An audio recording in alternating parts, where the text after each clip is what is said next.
Good afternoon. चलिए अपने topic को हम लोग आगे बढ़ाते हैं। लास्ट क्लास में आखिरी हिस्से में थोड़ी सी साउंड प्रॉब्लम थी, इस वजह से बस 2-3 मिनट में मैं उसे काफ़ी तेज़ी से रिकैप में कर देता हूं, क्योंकि आज हम लोग को काफ़ी लंबा सा कंटेंट एक ट्रैवल करना है, कवर करना होगा एग्जामिनेशन पर्पज़ के हिसाब से अगर देखा जाए तो, जो कि आपका ओ तो फिर इसको काटना पड़ जाएगा। प्रसारण तो हो रहा है लग रहा है।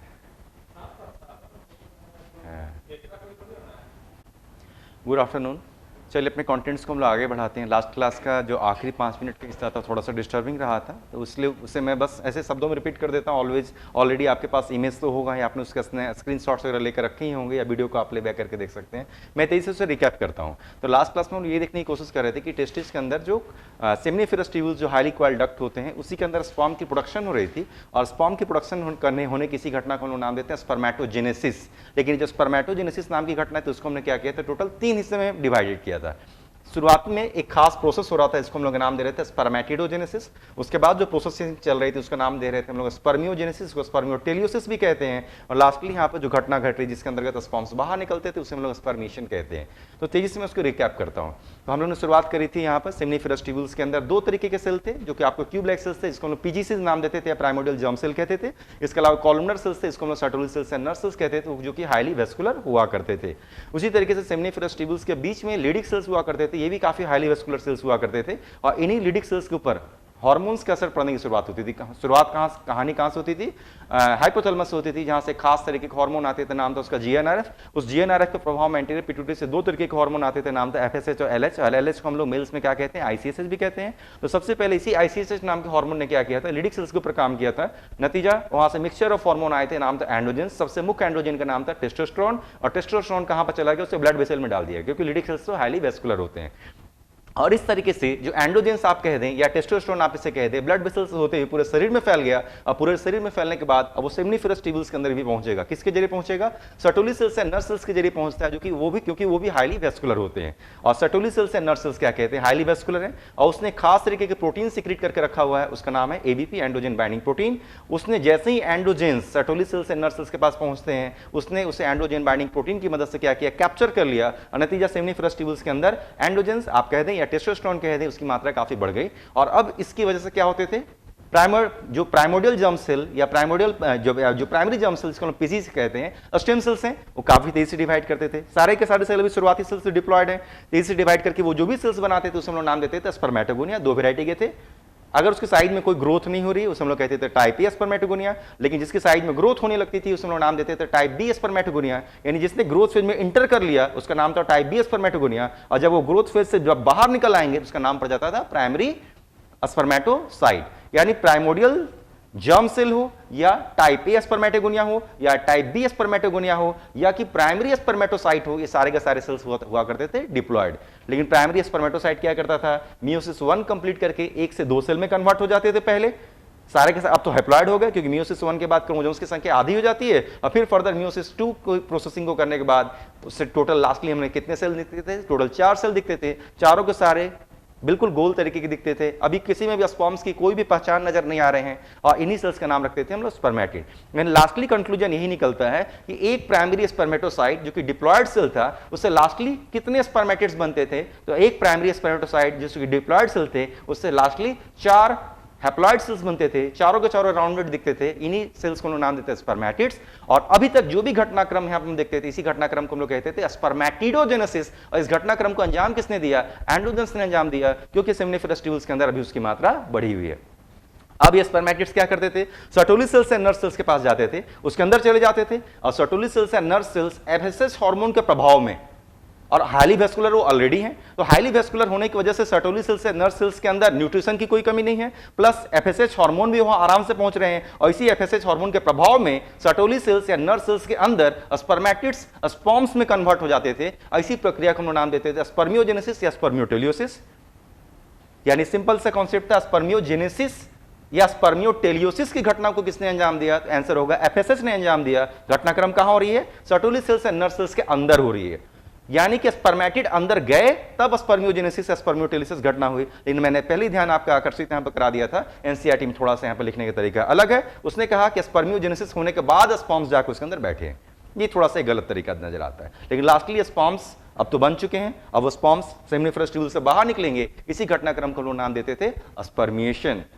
तो ये टोटल 3 प्रोसेसिंग, स्पर्मेटिड बने, स्पर्मेटिडोजेनेसिस, स्पर्मेटिड से स्पर्म बने, स्पर्मियोजेनेसिस या स्पर्मियोटेलियोसिस, और लास्टली स्पर्म्स बाहर निकलेंगे, स्पर्मिएशन। इन्हीं 3 घटनाक्रम को मिलाकर एक साथ हम लोग कहते हैं स्पर्मेटोजेनेसिस, जिसमें हार्मोनल इन्फ्लुएंस थे। तो इसी चीज को मैं कल थोड़ा सा रिपीट कर रहा था, लेकिन लास्टली जहां से आवाज गायब होगी, मैं उस पॉइंट को फिर से अब आगे बढ़ाता हूं। यहां पर ओब्वियसली आप भी समझ रहे हैं कि सर्टोली सेल्स या नर्व सेल्स के अंदर घटना कौन सी घटी। सर्टोली सेल्स या नर्व सेल्स के अंदर राउंडेड सेल्स प्रवेश किए थे ना, राउंडेड सेल्स जो प्रवेश किए थे उसका नाम क्या रखे थे हम लोग, स्पर्मेटिड्स यहां पर नाम रखे थे।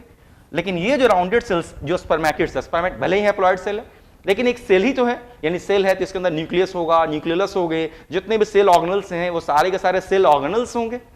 सिर्फ अंतर यही कि हैप्लॉइड सेल है, इसका नाम है स्पर्मेटिड, लेकिन स्पर्मेटिड किस में कन्वर्ट हो गए, स्पर्मेटिड कन्वर्ट हो जाएंगे स्पर्म में। तो मैं इस जगह पर स्पर्म का एक स्ट्रक्चर, एक रियल स्ट्रक्चर में बनाने जा रहा हूं। तो जैसे ही स्पर्मेटिड अब कन्वर्ट होंगे स्पर्म, तो जब मैं यहां पर स्पर्म का स्ट्रक्चर बनाऊंगा तो इससे आपको 2 फायदे मिलेंगे या 2 तरह के क्वेश्चन सॉल्व होंगे।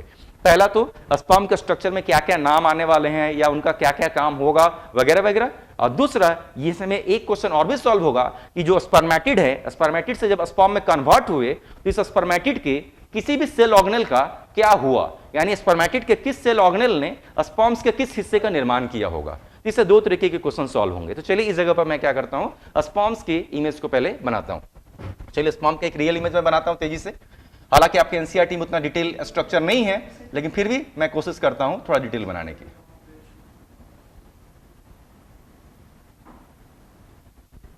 एक काम और करना होगा आपको, बीच बीच में जब ये बोर्ड वगैरह आपको थोड़ा सा भरा हुआ नजर आए तो आप उसका स्क्रीनशॉट ले लिया करें। मान लेते हैं कि मैं पूरे क्लास में अगर मैंने 8 बार 10 बार या 4 बार जितने बार भी मैंने बोर्ड मिटाया होगा, तो यानी दैट मींस उतने बार आपने भरे हुए बोर्ड का एक स्क्रीनशॉट लिया होगा। तो उस स्क्रीनशॉट का जब आप बार बार खोल के देखेंगे तो आपको ये नजर आएगा कि आपको बोर्ड पर क्या क्या पढ़ाया गया था। इससे कंप्लीट वीडियो देखने से भी आपको छुटकारा मिल सकता है, और कहीं भी कॉन्सेप्चुअल प्रॉब्लम हो तो वीडियो जरूर देखें। हाँ, कुछ शिकायत जरूर कल मुझे मिली थी कि जो पीडीएफ मैंने प्रोवाइड किए थे उसमें कुछ राइटिंग मिस्टेक्स थे, होते हैं। दरअसल आपको जो अगर 10 पेज 12 पेज का मैंने अगर आपको जो पीडीएफ प्रोवाइड किया है उसको बनाने में मुझे लिखने में हार्डली 10 से 12 मिनट लगते हैं, है ना। यानी आपके लिए वो 10 से 12 पेज होगा, मैंने उसको मात्र 10 से 12 मिनट में, आप सोचिए कितने तेजी से बनाए होंगे। मेरे पास वक्त की वाकई बहुत कमी रहती है, और उसने तेजी से बनाने की वजह से ऐसे एरर्स हो जाती है, और मैंने उसको रिवाइज भी नहीं करा था कि कहीं कुछ एरर है कि नहीं। इसलिए लोग सही कहते हैं कि एग्जामिनेशन में पेपर सबमिट करने से पहले थोड़ा रिवाइज कर लेना चाहिए। तो बस इसी की प्रॉब्लम थी। तो इस प्रॉब्लम को दूर करने का सबसे आसान उपाय है कि कॉन्सेप्चुअल पोर्शंस हैं इसको समझें और अपनी भाषा में आप लिखें। तो बेहतर होगा आप स्क्रीनशॉट इसका लेकर रखें और आगे से खुद लिखने की कोशिश करें, क्योंकि कॉन्सेप्चुअल पोर्शंस का पीडीएफ प्रोवाइड करना सॉल्यूशन नहीं है। मैं आपको सिर्फ चलना सिखा सकता हूं, चलना आपको खुद होगा। तो चलिए आगे हम लोग बढ़ते हैं। काफी डिटेल में स्पर्म के मैं स्ट्रक्चर को बना रहा हूं, तो स्पर्म को पहले बना लेता हूं तब मैं बात करता हूं, ज्यादा आसान होगा, है ना।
अगर मुझे इमेज बनाने में थोड़ी सी वक्त लग रही है तो उसके पीछे ये वजह है क्योंकि यहाँ पर कॉन्सेप्ट्स है।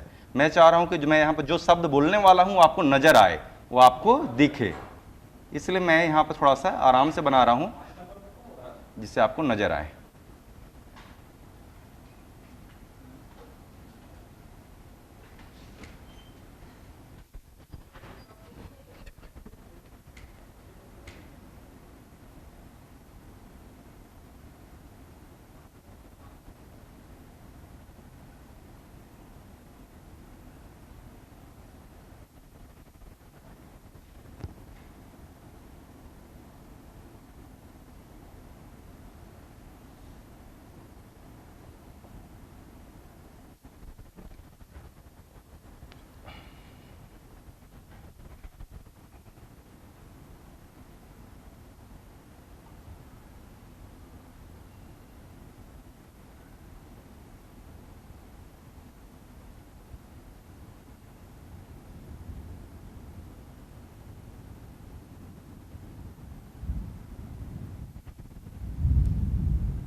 बहुत हद तक मैंने यहाँ पर स्पर्म्स की इमेज को काफी क्लोजली यहाँ पर दिखाने की कोशिश करी है, शायद यहाँ पर सारे नाम आपको मैं क्लियर कर सकूं। देखता हूं मैं। पहला तो आते हैं कि ऐसे स्पर्म्स के जो भी स्पर्म के स्ट्रक्चर को मैंने बनाया, इस स्पर्म के टोटल हिस्से कितने हैं। इस स्पर्म को मैं एक काम करता हूं, स्पर्मेटिड, इस कहानी को मैं बाद में कहने वाला हूं। दैट मींस एक राउंड सा दिखने वाला सेल जिसका नाम होगा स्पर्मेटिड, जो कि हैप्लॉइड सेल है, ये स्पर्मेटिड किस में कन्वर्ट हो जाएगा, इस तरीके से एक लंबे से स्ट्रक्चर में कन्वर्ट हो जाएगा जिसके पास अपनी पूंछ भी होगी। इस स्ट्रक्चर का नाम रखेंगे स्पर्म। स्पर्मेटिड से स्पर्म में कन्वर्ट होने की इस घटना को कहां पर देखा जाता है, इसे सर्टोली सेल से नर्व सेल्स के अंदर होते हुए देखा जाता है, एफएसएच हार्मोन के प्रभाव में होते हुए देखा जाता है, और काफी सारे यहाँ पर डेवलपमेंट हुए। और इसको मैं बाद में, दैट मींस इसमें कोई शक नहीं कि इसमें काफी ज्यादा चेंजेज हो रहे हैं, तो इसको मैं फिर से वापस यहाँ पर बनाऊंगा जिससे ये समझ में आ सके कि इसके किस हिस्से का क्या हुआ। पहले मैं स्पर्म के स्ट्रक्चर को ही पहले समझा देता हूं, और मुझे यहाँ पर लेबलिंग करने में थोड़ी सा जगह की जरूरत पड़ेगी, तो इस जगह को मैं यहाँ पर लेता हूं।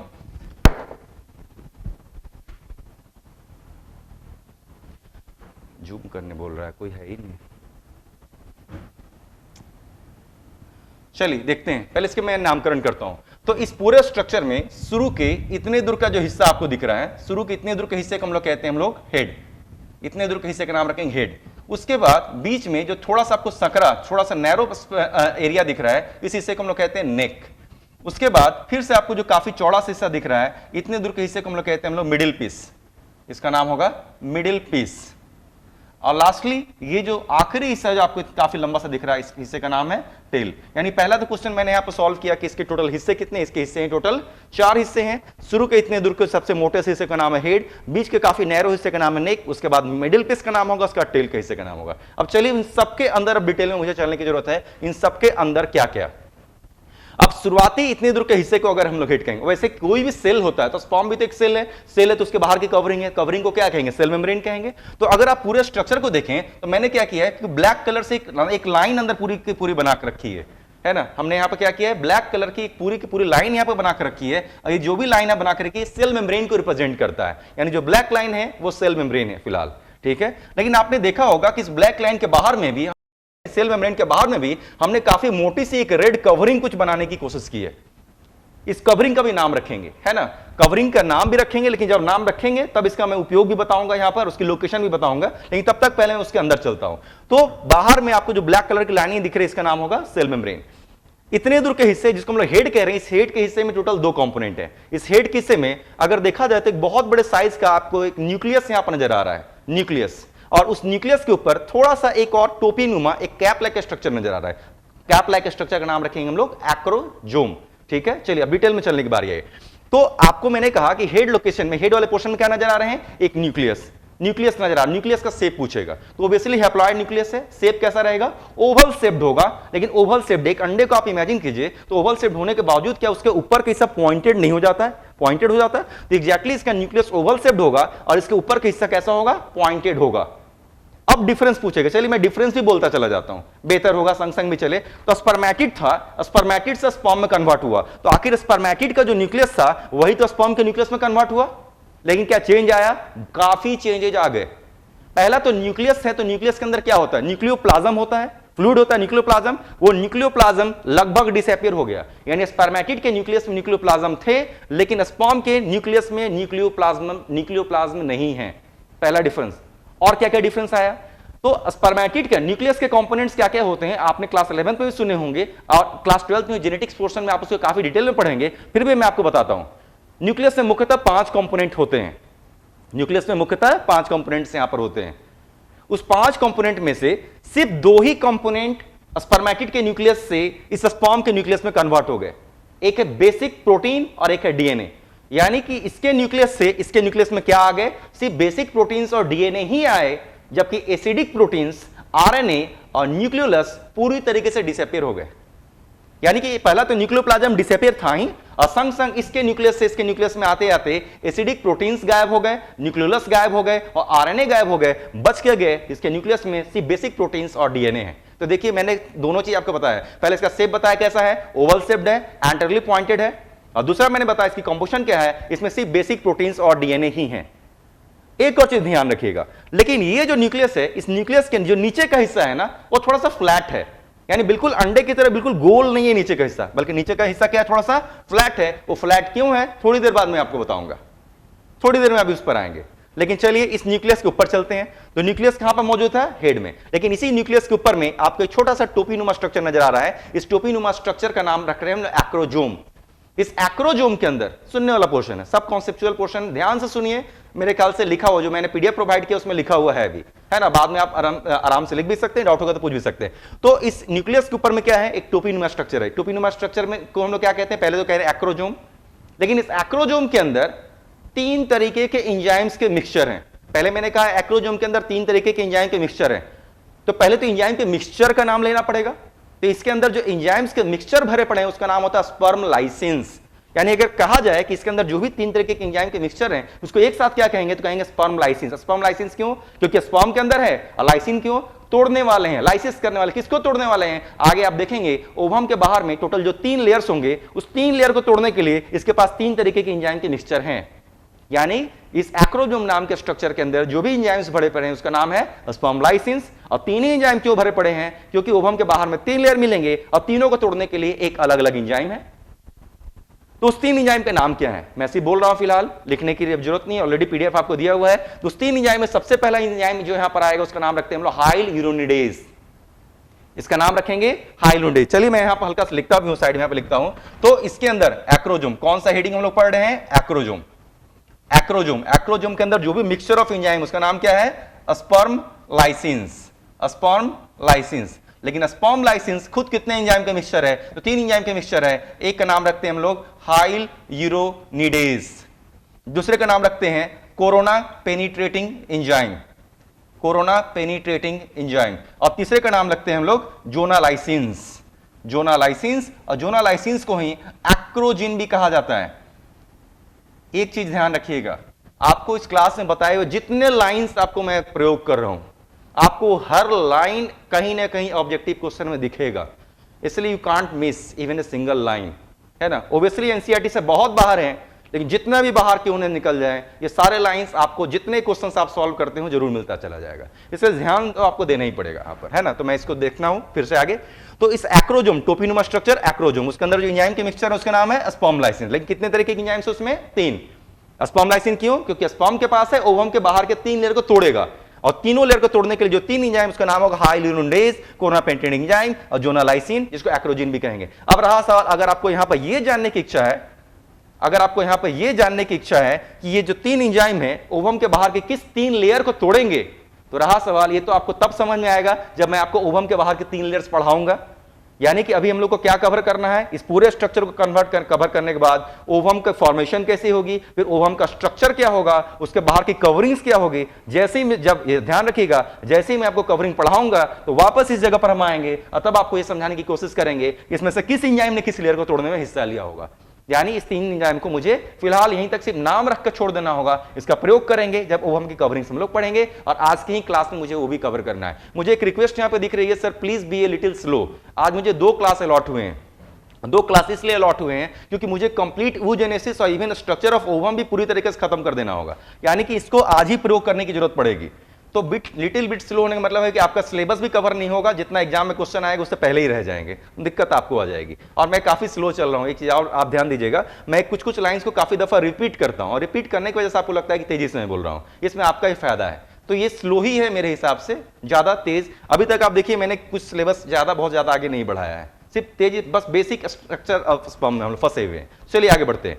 तो मैंने कहा इसके हेड, सबसे आगे के हिस्से का नाम था हेड। इस हेड में क्या है? न्यूक्लियस है। न्यूक्लियस कैसा आता है? न्यूक्लियस में सिर्फ 2 ही चीज है, बेसिक प्रोटीन्स और डीएनए। इसमें क्या क्या नहीं है? एसिडिक प्रोटीन नहीं है, आरएनए नहीं है, न्यूक्लियोलस नहीं है ना, ये सब इसके अंदर नहीं है। और इसके ऊपर क्या है? एक्रोजोम, एंजाइम्स का मिक्सचर, ऑलरेडी नाम लिख दिए, और इस पूरे हिस्से का नाम रख दिया हमने हेड।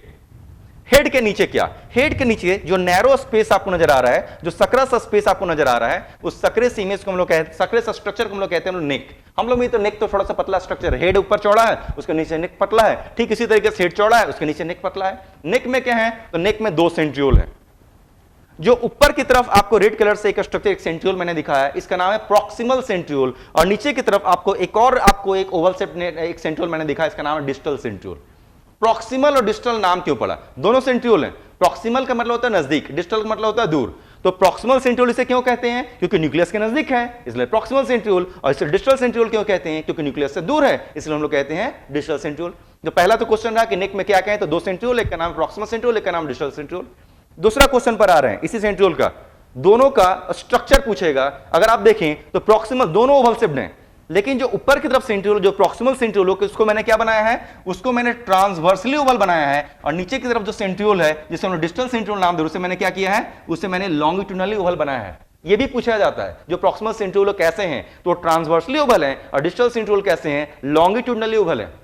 एक और क्वेश्चन पूछा जाएगा, प्रॉक्सिमल सेंट्रियोल चलिए ऊपर में है, ट्रांसवर्सली ओवल है, मान तो लिया, लेकिन एग्जैक्टली क्या और कुछ इसको क्लियर कर सकते हैं? कर सकते हैं। कहा जाता है जो न्यूक्लियस है ना, इसी के ठीक ऊपर कौन है? न्यूक्लियस। कहा जाता है जो न्यूक्लियस जिसके बारे में जस्ट मैंने कहा, जो कि ओवल शेप्ड है, उसी के नीचे में थोड़ा सा डिप्रेशन होता है, और उसी डिप्रेशन में, इस स्ट्रक्चर को देखिए मैंने थोड़ा बड़ा बना दिया, तो न्यूक्लियस है, न्यूक्लियस के नीचे में क्या थोड़ा सा डिप्रेशन है, उसी डिप्रेशन में प्रॉक्सिमल सेंट्रियोल फंसे हुए रहते हैं।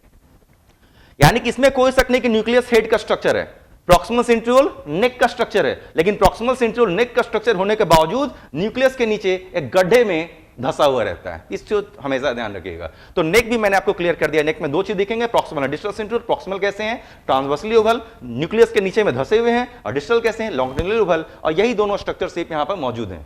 थोड़ा सा जूम करना होगा, बच्चा सब कह रहा है। अब उसके नीचे के स्ट्रक्चर पर आते हैं। उसके नीचे आपको फिर से यहां पर क्या हो रहा है? चौड़ा सा हिस्सा आपको यहां पर नजर आ रहा है, ठीक है। उसके नीचे आपको क्या नजर आ रहा है? फिर से यहां पर चौड़ा सा हिस्सा आपको नजर आ रहा है। इस चौड़े से हिस्से का नाम रखते हैं हम लोग मिडिल पीस। बीच में है, मिडिल पीस नाम क्यों पड़ा? क्योंकि इस मिडिल पीस के ऊपर जो लंबाई है, जनरली वही लंबाई उसके नीचे भी है, क्योंकि दोनों के बीच में है, इसलिए इसको हम लोग नाम मिडिल पीस कहते हैं। सिंपल सा कंटेंट है। लेकिन इस मिडिल पीस में क्या आपको नजर आएगा? इस मिडिल पीस में, इस इमेज में अगर आप देखेंगे तो मैंने क्या किया है, रेड कलर से कुछ डॉट्स बनाए हुए हैं। रेड कलर से क्या किए हैं? डॉट्स बनाए। ये जो रेड कलर के जो डॉट्स मैंने बनाए क्या है? माइटोकॉन्ड्रिया है। ये क्या है? माइटोकॉन्ड्रिया है। लेकिन ये माइटोकॉन्ड्रिया क्या है? आपस में फ्यूज्ड है। यानी जो भी आपको इस मिडिल पीस एरिया में जो रेड कलर के स्पॉट्स नजर आ रहे हैं, गोल नजर आ रहा है, स्ट्रक्चर नजर आ रहा है राउंडेड, वो माइटोकॉन्ड्रिया है। लेकिन माइटोकॉन्ड्रिया क्या है? आपस में जुड़े हुए हैं। नाम बदल गया क्योंकि माइटोकॉन्ड्रिया आपस में जुड़े हुए हैं, इसलिए इसको हम लोग क्या क्या कहेंगे? पहला इसको हम लोग कहते हैं हम लोग स्पाइरल माइटोकॉन्ड्रिया। दूसरा इसको रिबन माइटोकॉन्ड्रिया भी कहते हैं। जैसे रिबन एक लंबा सा, एक रिबन एक थ्रेड होता है, ठीक वैसे ही रिबन लाइक चौड़ा सा एक थ्रेड, एक लंबा सा थ्रेड नजर आएगा, इसको हम लोग स्पाइरल माइटोकॉन्ड्रिया भी कहते हैं। इसको हम लोग रिबन शेप्ड माइटोकॉन्ड्रिया भी कहते हैं। लेकिन इसका एक स्पेशल नाम होगा, मैं लेबलिंग करूंगा तो भी लिख दूंगा, लेबलिंग मैंने ऑलरेडी पीडीएफ में किया है, वहां भी लिखा होगा। इसे हम लोग नेबेन कर्न कहते हैं। इसलिए पूछा जाता है व्हाट इज नेबेन कर्न, तो जवाब होगा इसके मिडिल पीस में जो माइटोकॉन्ड्रिया आपस में फ्यूज्ड हैं, और इसी फ्यूज्ड माइटोकॉन्ड्रिया जो कि स्पाइरल या रिबन लाइक दिखते हैं, इसी को हम लोग नेबेन कर्न कहते हैं। अब माइटोकॉन्ड्रिया है, क्या करता होगा? सोर्स ऑफ एनर्जी, यानी कि स्पर्म को आगे बढ़ने के लिए जो भी एनर्जी चाहिए, इसी माइटोकॉन्ड्रिया के अंदर उसका निर्माण किया जाएगा। इसलिए पूछा भी जाता है स्पर्म के किस हिस्से को हम लोग सोर्स ऑफ एनर्जी के लिए तौर पर भी जान सकते हैं, या पावर हाउस भी कहते हैं। तो पावर हाउस इसके मिडिल पीस किससे को कहेंगे? क्योंकि यहां पर नेबेन कर्न, दैट मींस माइटोकॉन्ड्रिया पाए जाते हैं, ठीक है। ये तीसरा प्रोसेसिंग यहां पर हो गया। अगला प्रोसेसिंग, लेकिन जरा सोचिएगा, ये माइटोकॉन्ड्रिया एनर्जी बनाने के लिए किसका प्रयोग करेंगे? माइटोकॉन्ड्रिया एनर्जी बनाने के लिए फ्रक्टोज का प्रयोग करेंगे, ना कि ग्लूकोज का। क्यों? क्योंकि याद कीजिए सेमिनल वेजाइकल से जो कंटेंट निकलते थे उसमें क्या थे? फ्रक्टोज से। यानी उसी फ्रक्टोज का प्रयोग करके एनर्जी आगे बनाने की जिम्मेदारी को निभाएंगे। लेकिन थोड़ा सा इसके पहले फिर से वापस हम लोग को जाना होगा डिस्टल सेंट्रियोल, नेक में। तो नेक में जो लॉन्गिट्यूडनली ओवल स्ट्रक्चर आपको नजर आ रहा है वो क्या है? Distal centriole. लेकिन डिस्टल सेंट्रियोल क्या हो गया? ये भी मॉडिफाइड हो गया। डिस्टल सेंट्रियोल क्या हुआ? ये भी मॉडिफाइड हो गया। हालांकि आप इसको डिस्टल सेंट्रियोल अभी भी कह सकते हैं, लेकिन इसका एक और बेहतर नाम भी आप इसे बेसल बॉडी भी कह सकते हैं, काइनेटोकोर भी कह सकते हैं। आपने सुना ही होगा ऑलरेडी साइटोलॉजी में, बेसल बॉडी या काइनेटोकोर क्या होते हैं? बेसल बॉडी या काइनेटोकोर वो स्ट्रक्चर होते हैं जहां से सिलिया या फ्लैजिला कनेक्टेड होते हैं। यानी कि है तो डिस्टल सेंट्रियोल ही, लेकिन एक ने आपको क्या किया? कन्वर्ट कर लिया। किसमें कन्वर्ट कर लिया? बेसल बॉडी काइनेटोकोर में कन्वर्ट कर लिया। यानी इससे क्या जन्म लेगा? एक फ्लैजिला जन्म लेगा। तो आप देखिए इस इमेज में मैंने क्या किया है, ब्लू कलर से एक काफी लंबे से थ्रेड लाइक स्ट्रक्चर को बिल्कुल नीचे लेकर आ गए हैं। ये फ्लैजिला ही है, लेकिन इस फ्लैजिला का नाम भी चेंज कर देते हैं। इसे फ्लैजिला नहीं कहेंगे, इसका नाम रखेंगे हम लोग एक्जोनीम, है ना। तो फ्लैजिला ही है, लेकिन इसका नाम जिस तरीके से मैंने माइटोकॉन्ड्रिया को कहा नेबेन कर्न, वैसे इसके फ्लैजिला का नाम रख देंगे हम लोग एक्जोनीम। तो ये देखिए डिस्टल सेंट्रियोल किसमें कन्वर्ट हो गया? बेसल बॉडी में कन्वर्ट होता हुआ नजर आता है, और एक फ्लैजिला है, नाम है एक्जोनीम। उसके नीचे आते हैं तो मिडिल पीस तो हो गया। मिडिल पीस के नीचे आते हैं तो मिडिल पीस के नीचे क्या दिखेगा? अब जो भी स्ट्रक्चर दिख रहा है वो है टेल। लेकिन आप देख रहे होंगे इस टेल के हिस्से में जो एक्जोनीम, जो फ्लैजिला यानी जो एक्जोनीम है, वो दो तरीके से। शुरुआती हिस्से में अगर आप देख रहे होंगे तो इसके बाहर में कुछ कवरिंग है। अब बाद के हिस्से में इसके बाहर में कोई कवरिंग बिल्कुल नहीं है। तो शुरुआती हिस्से में इस एक्सोनिम के चारों तरफ जो कवरिंग है, उस कवरिंग में आखिर कुछ तो होगा। कवरिंग की कवरिंग है, और उस कवरिंग के अंदर क्या है, थोड़े से साइटोप्लाज्म भरे हुए हैं। यानी कि टेल के शुरुआती आधे हिस्से में अगर आप देखेंगे तो एक्सोनिम के बाहर में क्या है, सेल मेम्ब्रेन। सेल मेम्ब्रेन के अंदर क्या है, थोड़ा सा साइटोप्लाज्म है, इसलिए इस जगह को कहा जाता है साइटोप्लाज्मिक शीथ। शीथ का मतलब होता है कवरिंग, यानी एक्सोनिम को हमने क्या किया, कवर करके रखा है, इसलिए इसका नाम है साइटोप्लाज्मिक शीथ। लेकिन बाकी अगले हिस्से में अगर आप देखेंगे तो एक्सोनिम क्या है, बिल्कुल एक्सपोज्ड, जिसके बाहर में किसी भी तरीके की कोई कवरिंग नहीं है, और इस जगह को कहा जाता है इंड पीस। इंड पीस मतलब आखिरी हिस्सा, और इस जगह पर स्पर्म की समाप्ति हो रही है। लेकिन कुछ एडिशनल क्वेश्चन और जोड़ते हैं। सपोज कीजिए क्वेश्चन पूछेगा, अगर मैंने सेंट्रियोल से सेक्शन लिया, चाहे प्रॉक्सिमल सेंट्रियोल हो या डिस्टल सेंट्रियोल, अगर मैंने मान लिया कि यहां से सेक्शन लिया, तो हमें किस तरीके की व्यू दिखेगी। याद कीजिए, आपने सेंट्रियोल्स का सेक्शन ऑलरेडी क्लास 11 में साइटोलॉजी में पढ़ा होगा। इसके अंदर माइक्रोट्यूब्यूल्स होते हैं, और माइक्रोट्यूब्यूल्स के अरेंजमेंट की वजह से कुछ खास शेप बनता है। तो उस चीज को मैं सिर्फ यहां पर रिपीट कर रहा हूं, सिर्फ पूछेगा। तो अगर सेंट्रियोल के पास से अगर सेक्शन लिया जाएगा ना, तो 9+0 अरेंजमेंट दिखेगा। आपने पढ़ा होगा 9+0 क्या होता है, 9+2 क्या होता है। तो सेंट्रियोल से सेक्शन लेंगे तो मुझे 9+0 अरेंजमेंट दिखेगा। लेकिन जैसे ही तो लेकिन डिस्टल सेंट्रियोल ये किस में कन्वर्ट हो गया है, बेसल बॉडी में, और इस बेसल बॉडी से क्या निकला हुआ है, एक्सोनिम यानी फ्लैजिला। लेकिन अगर इसको फ्लैजिला के हिस्से से कहीं से भी सेक्शन लिया जाएगा तो 9+2 अरेंजमेंट दिखेगा, फंसना नहीं है। यानी अगर सेक्शन लिया गया सेंट्रियोल में से तो दिखेगा 9+0 अरेंजमेंट, लेकिन अगर सेक्शन लिया गया एक्सोनिम मतलब फ्लैजिला के हिस्से से तो कैसा दिखेगा, 9+2 अरेंजमेंट दिखेगा, माइक्रोट्यूब्यूल्स के अरेंजमेंट की वजह से। इसलिए क्वेश्चन यहां पर थोड़ा ध्यान से पढ़ना होगा। यह देखना होगा कि सेक्शन कहां से लेने की बात कर रहा है। अगर उसने कहा कि सेक्शन मैं ले रहा हूं नेक से ले रहा हूं, ओब्वियसली 9+0 दिखेगा। उसने क्वेश्चन कहा कि मैंने प्रॉक्सिमल सेंट्रियोल से सेक्शन लिया, 9+0 दिखा। उसने कहा कि मैंने डिस्टल सेंट्रियोल से सेक्शन लिया, अभी भी 9+0 दिखा। लेकिन जैसे ही कहा कि मैंने डिस्टल सेंट्रियोल के नीचे से सेक्शन लिया, या मिडिल पीस से सेक्शन लिया, या टेल से सेक्शन लिया, या इंड पीस से सेक्शन लिया, कहीं से भी लिया, अरेंजमेंट क्या रहेगा, 9+2 अरेंजमेंट देखने को मिलेगा। तो ये देखिए क्वेश्चन यहां थोड़ा बहुत फंसता है, इसलिए अरेंजमेंट को मैंने थोड़ा सा क्लियर करा। यहां पर थोड़ा सा और आते हैं। अब बाहर के सबसे मोटे से कुछ कवरिंग पर चलता हूं। अगर आप इस कवरिंग का नाम होगा, अगर देखें तो न्यूक्लियस का जो आधा हिस्सा है, न्यूक्लियस के आधा हिस्सा से लेकर उसके ऊपर जो भी स्ट्रक्चर दिख रहा है उसको कवर करने के लिए एक मोटी सी कवरिंग दिख रही है। इस मोटी सी कवरिंग को हम लोग कहते हैं गैलिया। इसका नाम होगा गैलिया। आउट ऑफ सिलेबस है, नहीं मिलना चाहिए, लेकिन कहीं कहीं गैलिया नाम दिख जाता है। अगर ये दिखे गैलिया पूछेगा, जैसे मान लो डायरेक्ट पूछा कि गैलिया क्या है, गैलिया स्पर्म के बाहर की एक सीथ है, एक कवरिंग है।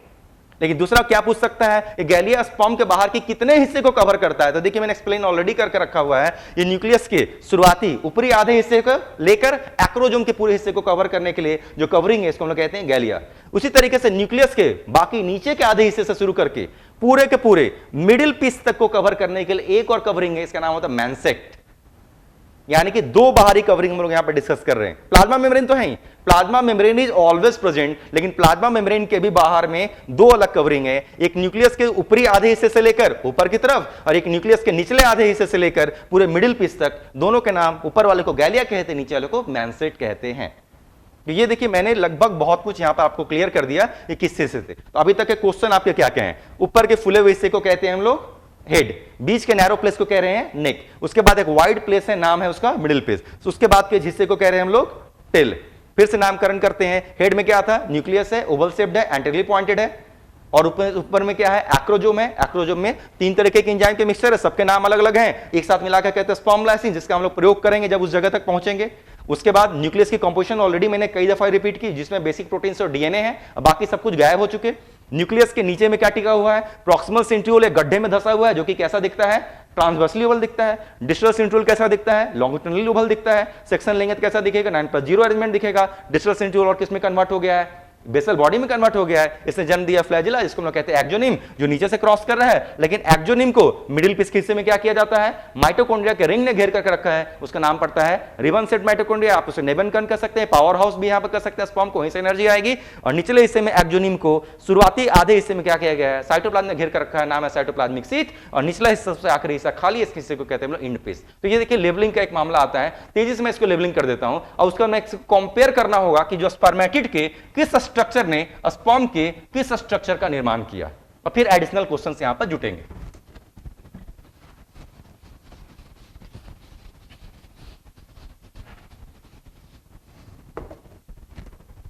तो तेजी से मैं इसको लेवलिंग करता हूं।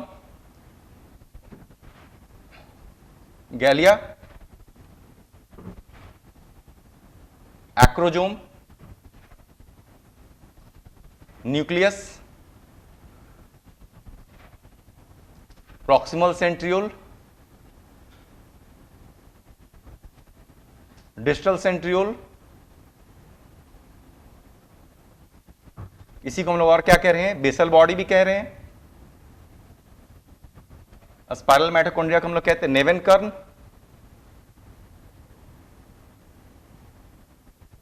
आप इसे स्पाइरल माइटोकॉन्ड्रिया या रिबन लाइक माइटोकॉन्ड्रिया भी कह सकते हैं।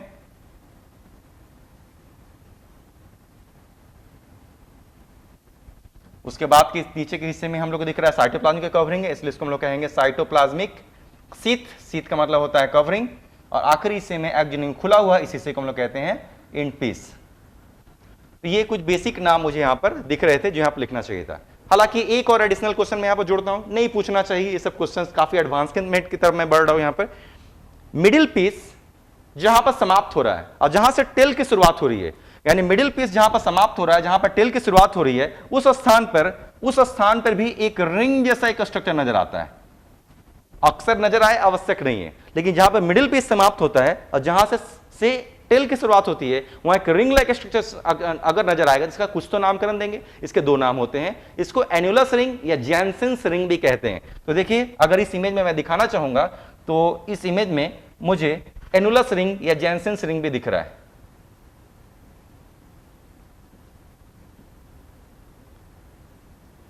जैनसेन रिंग भी दिख रहा है।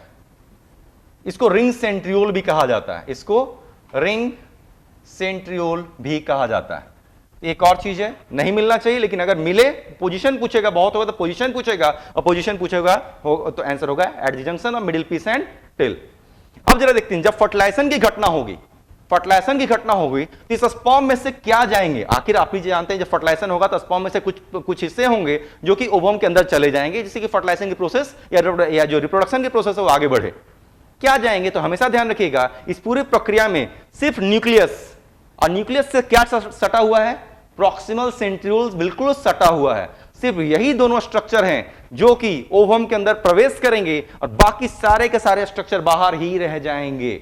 देखिए कितनी जरूरी बात मैं आपको बता रहा हूं, हमेशा इसी से लोग भ्रमित ना हो। क्वेश्चन रहेगा यहां पर कि न्यूक्लियस, इस स्पर्म में से क्या क्या प्रवेश करेंगे? तो स्पर्म के सिर्फ दो ही स्ट्रक्चर प्रवेश करेंगे, एक पूरा का पूरा न्यूक्लियस प्रवेश करेगा, और उसी न्यूक्लियस से क्या सटा हुआ है? Proximal centriole. अब जरा इमेजिन कीजिए कि मैंने ये क्यों कहा कि प्रॉक्सिमल सेंट्रियोल सटा हुआ है? इसलिए सटा हुआ है क्योंकि जब न्यूक्लियस ओवम के अंदर जाए तो प्रॉक्सिमल सेंट्रियोल भी संग संग चला जाए, कहीं पीछे ना छूट जाए। यही वजह है कि प्रॉक्सिमल सेंट्रियोल न्यूक्लियस के निचले हिस्से में दबे हुए, गड्ढे के अंदर दबे हुए रहते हैं, कि वो भी संग संग चले जाएं। तो सिर्फ दो ही चीज जाएगा, न्यूक्लियस और प्रॉक्सिमल सेंट्रियोल। उसको छोड़कर कोई भी स्ट्रक्चर ओवम के अंदर नहीं जाएगा।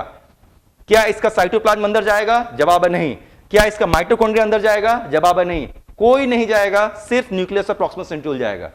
इसलिए याद रखिएगा, किसी भी ऑर्गेनिज्म के अंदर, चाहे वो मेरी अपनी बात हो या जितने भी हम लोग ह्यूमंस की बात कर रहे हैं, किसी भी व्यक्ति के शरीर के अंदर अगर साइटोप्लाज्म है, हर सेल है तो साइटोप्लाज्म है, हर सेल है तो माइटोकॉन्ड्रिया है, तो किसी भी व्यक्ति के शरीर के अंदर जो भी साइटोप्लाज्म की शुरुआत हुई होगी, साइटोप्लाज्म बने हैं या जो भी माइटोकॉन्ड्रिया आए हैं, कहां से आए हैं? वो सिर्फ मदर के ओवम से ही आएंगे।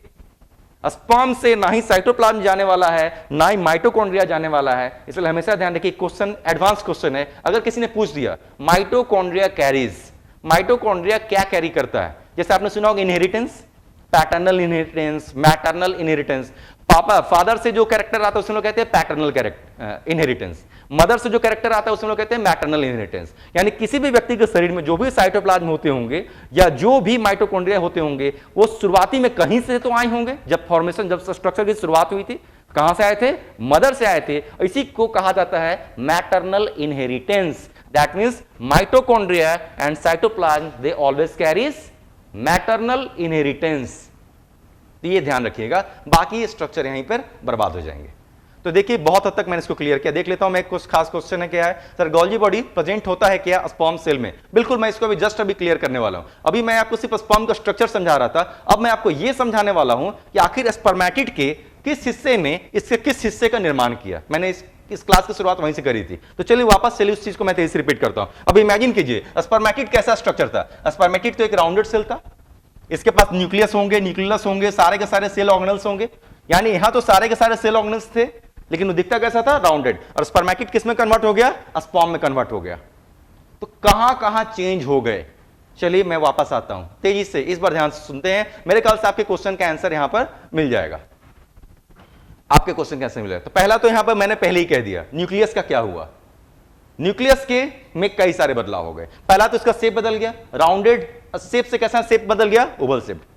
और क्या क्या चेंज हुआ? इसके सिर्फ बेसिक प्रोटीन्स और डीएनए ही स्पर्म के न्यूक्लियस में हिस्सा ले पाए, जबकि इसका जो एसिडिक प्रोटीन्स है, आरएनए है और न्यूक्लियस है, वो बिल्कुल डिसअपियर हो गया, गायब हो गया, वो स्पर्म को प्रोडक्शन में हिस्सा नहीं ले रहा। तो देखिए मैंने न्यूक्लियस की कहानी कह डाली। अगली कहानी ध्यान से, किसी ने गोल्जी बॉडीज पूछा है, गोल्जी बॉडीज सुनने की बारी आ गई, गोल्जी बॉडीज सुनने की बारी आ गई। इसमें जो भी गोल्जी बॉडीज थे और स्पर्मेटिड में जो भी गोल्जी बॉडीज थे और जो लाइसोजोम थे, वो क्या हो गए? मिल गए। उसके मिक्सचर को कहा जाता है गोल्जी कॉम्प्लेक्स। ध्यान दीजिएगा, कंफ्यूजन नहीं होना चाहिए। गोल्जी बॉडी और लाइसोजोम के मिक्सचर को एक साथ क्या कहते हैं? Golgi complex. यानी स्पर्मेटिड में गोल्जी बॉडी जो लाइसोजोम्स क्या हो गए होंगे? पहले मिल गए होंगे। मिलने से क्या बना? Golgi complex. और कहा जाता है उस गोल्जी कॉम्प्लेक्स का सिर्फ थोड़ा सा हिस्सा ही इसके एक्रोजोम का निर्माण कर रहा है, जिसके अंदर एंजाइम्स के मिक्सचर भरे थे, जिसको हम लोग स्पर्म लाइसेंस कह रहे थे। जबकि उसी गोल्जी कॉम्प्लेक्स का सिर्फ थोड़ा सा हिस्सा ने एक्रोजोम बनाया, अब बाकी हिस्सा क्या हो गया? बेकार हो गया होगा, यहीं पर रह गया होगा, लॉस्ट। उसको हम लोग कहा जाता है गोल्जी रेस्ट। इसलिए भी पूछा जाता है what is Golgi rest and what is Golgi complex. तो इसके गोल्जी बॉडीज और लाइसोजोम के मिक्सचर को कहेंगे गोल्जी कॉम्प्लेक्स। उसके थोड़े से हिस्से ने हिस्सा लिया किसको बनाने में? एक्रोजोम को बनाने में, जबकि उसके बाकी हिस्से पीछे ही रह गए, छूट गए, उसने हिस्सा नहीं लिया, उस हिस्से को कहा जाता है गोल्जी रेस्ट। तो देखिए मैंने तीन चीज की कहानी कह डाली। न्यूक्लियस का क्या हुआ? बता चुके। न्यूक्लियस का क्या हुआ? बता चुके। गोल्जी बॉडी लाइसोजोम्स के क्या हुए? उसको मैंने बता दिया। माइटोकॉन्ड्रिया में भी चेंज हुआ। इसके माइटोकॉन्ड्रिया नॉर्मल माइटोकॉन्ड्रिया रहे होंगे, लेकिन इसके माइटोकॉन्ड्रिया कैसे हो गए? आपस में फ्यूज हो गए। अब फ्यूज होकर उसने एक रिबन लाइक स्ट्रक्चर हासिल कर लिया, उसका नाम पड़ गया नेवेनकर्न। माइटोकॉन्ड्रिया में भी चेंजेस हुआ। साइटोप्लाज्म में चेंज हुआ, बहुत जबरदस्त चेंज हुआ। इसके अंदर साइटोप्लाज्म बहुत ज्यादा मात्रा में मौजूद थे, जबकि यहां पर साइटोप्लाज्म सिर्फ इसके पूंछ के हिस्से में, सिर्फ थोड़े से हिस्से में ही साइटोप्लाज्म नजर आता है, और उस जगह को क्या कहते हैं? साइटोप्लाज्मिक शीथ कहा जाता है। और इस अदरवाइज इसके अंदर जनरली साइटोप्लाज्म कहीं नहीं है। ऐसा नहीं कि बिल्कुल नहीं है, लेकिन वो इतने ट्रेस अमाउंट नेग्लिजिबल में है कि आप उसको इमेज में शो भी नहीं कर सकते। तो ध्यान रखिएगा, साइटोप्लाज्म सिर्फ आखिरी हिस्से में है, नाम है साइटोप्लाज्मिक शीथ, और यहां पर तो साइटोप्लाज्म हर जगह। मेरे ख्याल से लगभग सभी के सभी कवर हो ही गए। न्यूक्लियस में बताया, न्यूक्लियोलस बताया, गोल्जी बॉडीज बताया, लाइसोजोम बताया, माइटोकॉन्ड्रिया बताया, और सेंट्रियोल्स। तो सेंट्रियोल्स कहां पर गए? वो तो ऑलरेडी दिख ही रहे हैं। एक का नाम पड़ा प्रॉक्सिमल सेंट्रियोल, एक का नाम पड़ा डिस्टल सेंट्रियोल। डिस्टल सेंट्रियोल एक मॉडिफिकेशन है ना। अब इसके लिए एडवांस साइंस में जाना पड़ेगा, क्योंकि ये तो हैप्लॉइड सेल ऑलरेडी था। हैप्लॉइड सेल अगर ये है, ऑलरेडी है, तो इसके पास सेंट्रियोल कितने थे? इसके पास तो सेंट्रियोल एक ही ना थे, लेकिन यहां पर सेंट्रियोल कितने दिख रहे हैं आपको? तीन सेंट्रियोल मैं आपको बताने लगा हूं। ये देखिए, इसका नाम प्रॉक्सिमल सेंट्रियोल, इसको डिस्टल सेंट्रियोल कह रहे हैं, इसको हम लोग रिंग सेंट्रियोल भी कह रहे हैं। ये जो डिस्टल सेंट्रियोल है, जो रिंग सेंट्रियोल जिसको हम जैनसन रिंग भी कहते हैं, इसकी फॉर्मेशन प्रॉक्सिमल सेंट्रियोल से ही कुछ प्रोसेसिंग के अंतर्गत होती है। यानी आप सिंपल भाषा में कह सकते हैं कि प्रॉक्सिमल सेंट्रियोल नहीं, कुछ डिवीजन करके इस डिस्टल सेंट्रियोल और रिंग सेंट्रियोल का निर्माण किया। लेकिन सबसे बड़ा हिस्सा, यानी इसके पास सेंट्रियोल एक ही था, कितने हिस्से में हो गया? लगभग 3 हिस्से में। उस 3 हिस्से में से जो 2 हिस्से हैं, डिस्टल सेंट्रियोल और रिंग सेंट्रियोल, वो आगे फर्टिलाइजेशन की प्रक्रिया में हिस्सा लेने के लिए आगे नहीं जाएंगे। लेकिन जो सबसे बड़ा हिस्सा है, जिसका नाम है प्रॉक्सिमल सेंट्रियोल, वो कहां है? वो बिल्कुल न्यूक्लियस के नीचे गड्ढे में दबा हुआ है, जो कि आपको ट्रांसवर्सली उभल नजर आता है। तो देखिए, सेंट्रियोल की कहानी भी मैंने आपको यहां पर कह डाली। तो ये ऑलवेज ध्यान रखना होगा कि स्पर्मेटिड से जो स्पर्म में कन्वर्शन हुआ, तो ये घटना किसके प्रभाव में हो रही है? ये घटना एफएसएच नाम के हार्मोन के प्रभाव में हो रही है। कहां पर हो रही है? सर्टोली सेल्स या नर्व सेल्स के अंदर हो रही है, जहां पर स्पर्मेटिड ने न्यूट्रिशन हासिल किया एफएसएच के इन्फ्लुएंस में। उसमें इतने सारे चेंजेस हुए होंगे, जिसको मैंने यहां पर एक्सप्लेन किया, और तब जाकर स्पर्मेटिड कन्वर्ट हो गए स्पर्म में। इस तरीके से इसकी कहानी हम लोग यहां पर समाप्त कर रहे हैं। गोल्जी बॉडीज प्रेजेंट होता है क्या? इसका आंसर दे दिया। प्रॉक्सिमल सेंट्रियोल का फंक्शन, प्रॉक्सिमल सेंट्रियोल का फंक्शन मैंने बता दिया। ये जो प्रॉक्सिमल सेंट्रियोल है, ये प्रॉक्सिमल सेंट्रियोल कहां पर जाएगा? ये न्यूक्लियस के साथ अंदर जाएगा। कहां पर? ओवम के अंदर जाएगा, और वहां आके जाकर फर्दर सेल डिवीजन की प्रक्रिया को आगे बढ़ाएगा। इसलिए जब हम फर्टिलाइजेशन पढ़ेंगे, तो इस प्रॉक्सिमल सेंट्रियोल का फंक्शन वहां पर आपको इलैबोरेट होगा, इसने आगे क्या क्या फंक्शन कराया, किस तरीके से स्पिंडल बनाए, वगैरह वगैरह। Sir, does sperm stores food? हालांकि स्पर्म के जो अगले हिस्से में, स्पर्म्स को फूड की स्टोरेज की आवश्यकता नहीं है, लेकिन स्पर्म्स को जरा सूची की कैरी कौन कर रहा है? याद कीजिए, हम लोगों ने पढ़ा था जो 3 तरीके के ग्लैंड्स हैं, तीन तरीके के ग्लैंड्स के सिक्रेशन को हम लोग मिला के कह रहे थे सेमिनल प्लाज्मा। तो सेमिनल प्लाज्मा में कई सारे कंटेंट्स इंक्लूडिंग न्यूट्रिटिव मटेरियल्स भी थे, और कहा जाता है कि जो स्पर्म्स हैं उनको उसी सेमिनल प्लाज्मा के न्यूट्रिशन जो न्यूट्रिटिव मटेरियल्स हैं उससे उसको भोजन मिलते हैं। तो इसको अपने अंदर भोजन को स्टोर करने की कोई आवश्यकता बिल्कुल नहीं पड़ती, यानी इसके अंदर भोजन स्टोर नहीं रहता। हालांकि आपका एनसीईआरटी कहता है कि seminal vesicle plus prostate plus Cowper's gland, इस तीन ग्लैंड के सिक्रेशन को मिलाकर हम लोग कहते हैं सेमिनल प्लाज्मा, जबकि सच्चाई यह है कि कुछ सिक्रेशंस तो एपिडिडाइमिस और वास डिफरेंस भी करते हैं, लेकिन आपके एनसीईआरटी में एपिडिडाइमिस और वास डिफरेंस के सिक्रेशन को सेमिनल प्लाज्मा में शामिल नहीं किया गया है, इसलिए उसे मैंने भी छोड़ दिया। लेकिन वाकई जब ये स्पर्म्स जब प्रोड्यूस हुए, स्पर्म्स प्रोड्यूस होने कहां पर प्रोड्यूस होकर बाहर निकले, सेमिनिफरस ट्यूब्यूल्स में। यहां से तत्काल कहां जाएंगे, तो यहां से तत्काल लेटी टेस्टिस में जाएंगे, वहां से वासा एफरेंसिया में जाएंगे, और देखिए वासा एफरेंसिया से तत्काल ही पहुंच जाएंगे एपिडाइमिस में, जहां पर स्पर्म्स को लगभग 24 घंटे स्टोर रहने का मौका मिलता है, और एपिडाइमिस के सिक्रेशन की वजह से इसकी जो न्यूट्रिशनल डिमांड है वो भी पूरी होगी, और प्लस इसको मैच्योर स्ट्रक्चरली मैच्योर होने में भी काफी फायदा मिलेगा। लेकिन वो लाइन आपके एनसीईआरटी में नहीं है। एनुलस रिंग आपके सिलेबस का हिस्सा भी नहीं है, हालांकि एनुलस रिंग नाम को जो स्ट्रक्चर, फिर भी आपने बेसिक फंक्शन पूछा हुआ है, तो एनुलस रिंग नाम का जो स्ट्रक्चर है, जो जब स्पर्म जब फर्टिलाइजेशन के प्रोसेस में हिस्सा लेगा तो इसके साइटोप्लाज्म को आगे मूव करने से रोकता है, क्योंकि पहले ही मैंने कह दिया कि साइटोप्लाज्म आगे नहीं जाएंगे। तो एनुलस रिंग का एक मेन फंक्शन तो साइटोप्लाज्म को रोकने में होता है, जिससे वो आगे ना जाए। नहीं पूछता, आपके सिलेबस में नाम नहीं है। गोल्जी रेस्ट नहीं, गोल्जी रेस्ट, रेस्ट मतलब बचा हुआ। किसी ने स्पेलिंग पूछा व्हाट इज गोल्जी रेस्ट, मैंने कहा था गोल्जी बॉडीज प्लस लाइसोसोम दोनों के मिक्सचर को कह रहे हैं हम लोग गोल्जी कॉम्प्लेक्स। गोल्जी कॉम्प्लेक्स ने हिस्सा लिया एक्रोजोम बनाने में, और जो बर्बाद हो गए, जो फेंक दिए गए, उसे हम लोग कहते हैं गोल्जी रेस्ट, REST। रेस्ट मतलब बाकी बचे हुए को, रेस्ट, रेस्ट नहीं रेस्ट, बिल्कुल हाँ, किसी ने आंसर दे भी दिया था। चलिए थैंक्स।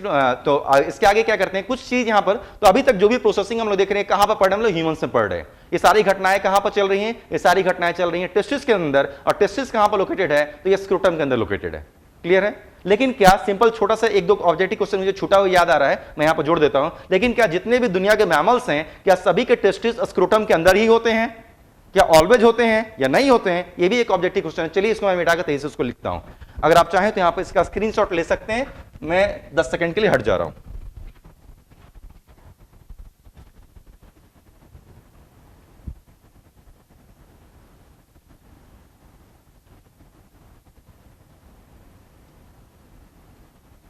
चलिए, तो सेंट्रियोल का होगा 9+0, किसी ने क्वेश्चन पूछा, और एक्जोनिम अगर थोड़ा सा भी एक्जोनिम यानी फ्लैजेला है तो वहां से होगा 9+2 होगा।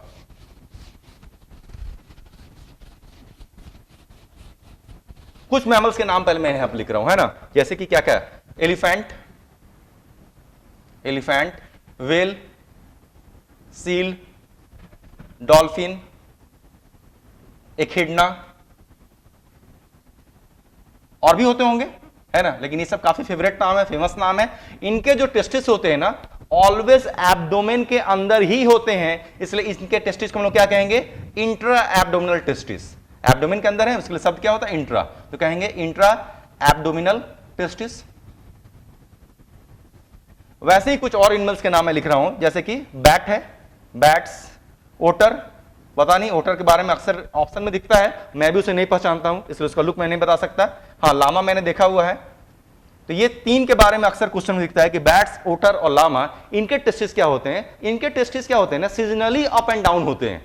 जैसे मैंने कहा कि व्हेल, सील, डॉल्फिन, एखिडना, एलिफेंट, इनके जो टेस्टिस है ऑलवेज क्या है, एब्डोमेन के अंदर, मतलब इनके पास स्क्रोटम है ही नहीं, सिंपल सा स्टेटमेंट है, स्क्रोटम है ही नहीं, तो टेस्टिस कहां पर है, एब्डोमेन के अंदर। मतलब साफ है कि इनके एब्डोमेन के अंदर ही शायद फेवरेबल कंडीशन होता होगा जिससे कि स्पर्म प्रोडक्शन हो सके, तो इनको तो इनका फायदा मिल गया, सिंपल है। लेकिन कुछ ऐसे एनिमल्स होते हैं, बैट्स, ओटर, लामा, इनके पास स्क्रोटम भी है, लेकिन क्या ऑलवेज स्क्रोटम के अंदर टेस्टिस होता है, जवाब नहीं, वो सीजनली अप एंड डाउन होते हैं। जब इनके पास रिप्रोडक्शन वाली, जब फर्टिलाइजिंग कैपेसिटी फिलहाल नहीं रहती है, या कह सकते हैं एडवर्स कंडीशंस होते होंगे, कुछ सीजन्स के हिसाब से, कुछ मौसम के हिसाब से आप कह सकते हैं, तो जनरली इनके जो टेस्टिस होते हैं ना, एब्डोमेन के अंदर रहते हैं। लेकिन जब इनकी फर्टिलाइजेशन करने की जब पीरियड आती है, जब वो समय आता होगा, तो टेस्टिस एब्डोमेन से डिसेंड करके स्क्रोटम में पहुंच जाते हैं।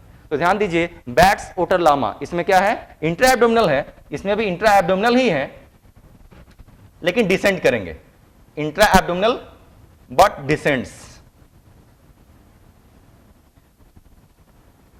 ड्यूरिंग सर्टेन सीजन, कुछ मौसम में नीचे की तरफ डिसेंड करते हैं, और इस वजह से इन एनिमल्स को एक और नाम दिया जाता है, इनको सीजनल ब्रीडर्स भी यहां पर हम लोग कह रहे हैं, है ना, इनको सीजनल ब्रीडर्स भी कहते हैं।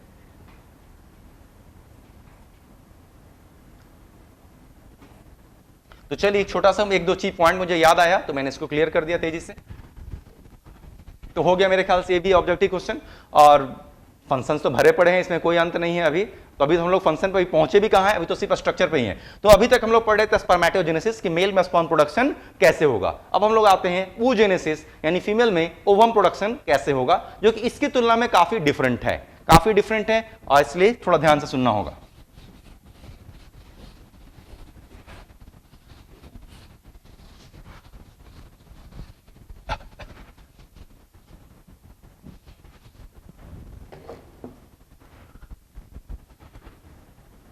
तो चलिए हेडिंग में लिख लेते हैं oogenesis।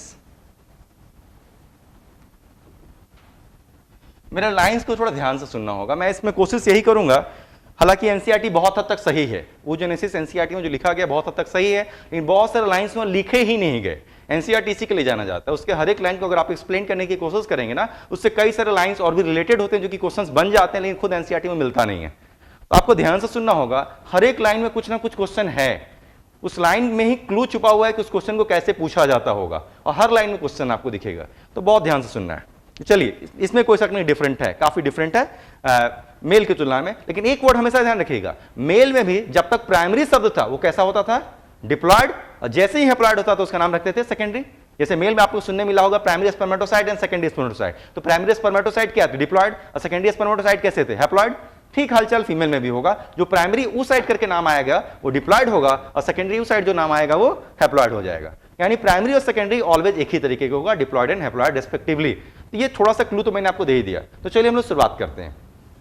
एक चीज और भी मैंने आपको पहले भी रिपीट किया था कि मेल में जो स्पर्म प्रोडक्शन की घटना है वो कैसी होती है, कॉन्टिन्यूअस। एक बार अगर प्यूबर्टी के समय शुरू हो गया ना, तो लगभग वो लाइफ लॉन्ग चलते ही रहेगा, अनइंटरप्टेड। इसमें कोई शक नहीं कि संख्या में कमी आती होगी, क्योंकि स्पर्मेटोजेनेसिस की घटना को करने में कितने वक्त लगते थे, 74 डेज। यानी जो तीनों घटनाएं थे उसको स्पर्म बन के सेमनीफेरस ट्यूब्यूल से बाहर निकलने में कितने, शुरुआत से लेकर आखिरी तक 74 दिन, 74 डेज का वक्त लगता था। और एक दिन में प्रोडक्शन कितनी, एक एवरेज रेंज कितनी है, लगभग 120 मिलियन स्पर्म्स यहां पर लोग देखते थे। थोड़ा सा आपको वहां पर रिपीट भी मैंने किया होगा कि इससे 120 मिलियन से ज्यादा ना बढ़ जाए, इसके लिए सर्टोलिसिस एंड नर्सेस क्या करते थे, इनबिन नाम के प्रोटीन को भी सीक्रेट किया करते थे, जो कि इसका ख्याल रखता था, जो कि एफएसएच को सप्रेस करता था, जिससे कि एक दिन में 120 मिलियन से ज्यादा प्रोडक्शन ना होने पाए। तो ये सब कुछ खास चीज था, लेकिन उसका हिस्सा था। लेकिन जस्ट विपरीत, ये एक मेल में कॉन्टिन्यूअस प्रोसेस था स्पर्मेटोजेनेसिस, जबकि फीमेल में ये एक डिसकॉन्टिन्यूअस और वेस्टफुल प्रोसेस होगा।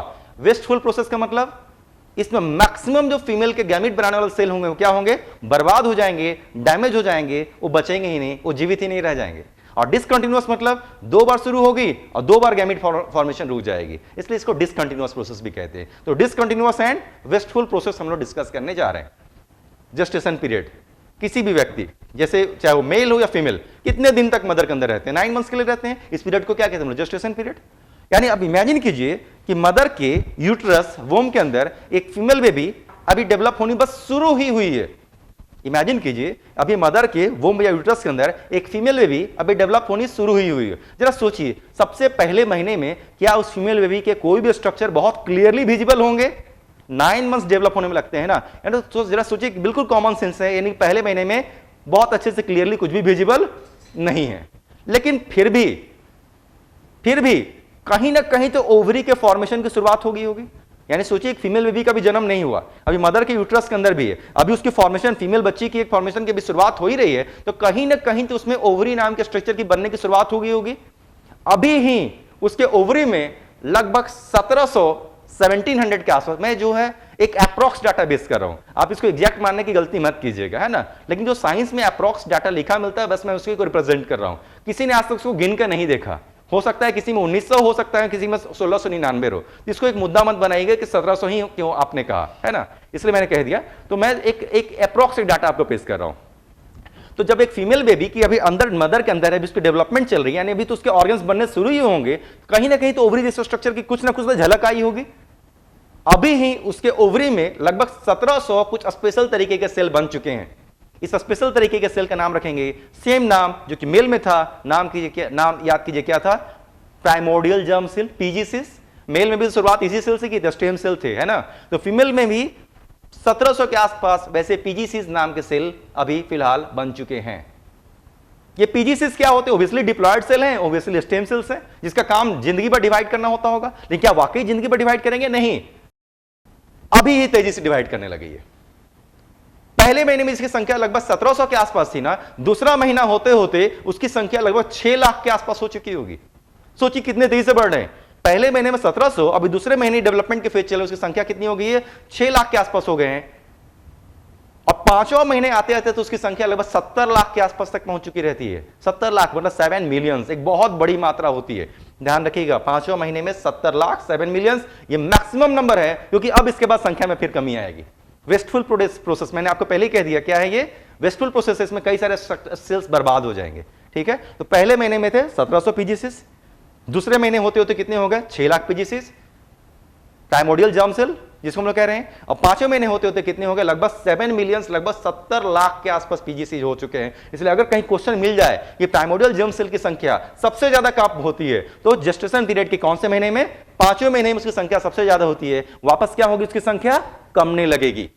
और संख्या कमते कमते जब तक उस बच्ची का जन्म होगा, मान लेते हैं अब तो 9 मंथ्स, अब तो जेस्टेशन पीरियड खत्म हो गया, पार्चुरेशन, अब तो जन्म लेने की बारी आ गई। और जब उसके जन्म लेने की बारी आएगी तो उसकी संख्या अब कितनी बचती है? तो जो पांचवें महीने में 5 मिलियन थे, 7 मिलियन सॉरी, जो 7 मिलियन थे, वो जन्म लेते लेते 9वें महीने में कितने हो गए? मात्र 1 से 2 मिलियन ही बच गए, मैक्सिमम डैमेज हो चुके। यानी उसकी संख्या में क्या आ रही है? कमी।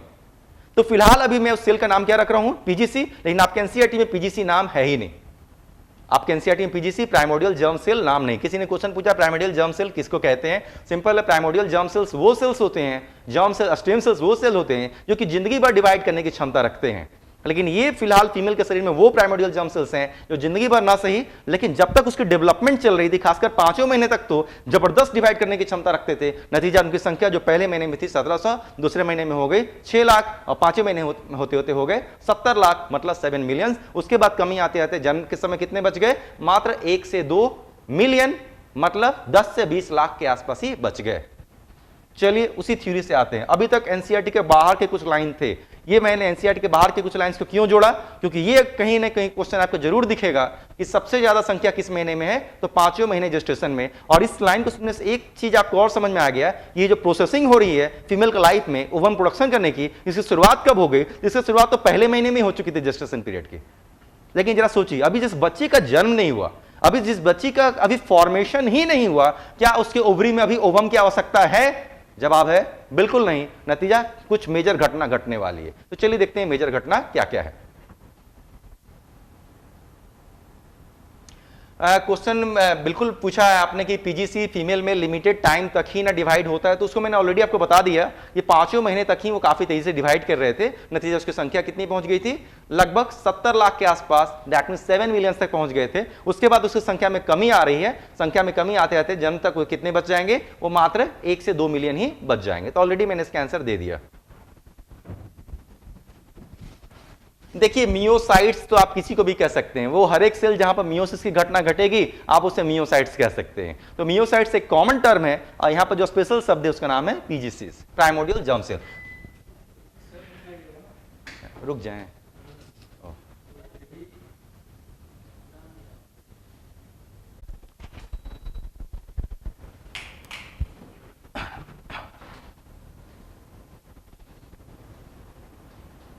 तो चलिए हम लोग उसी शब्द से शुरुआत करते हैं।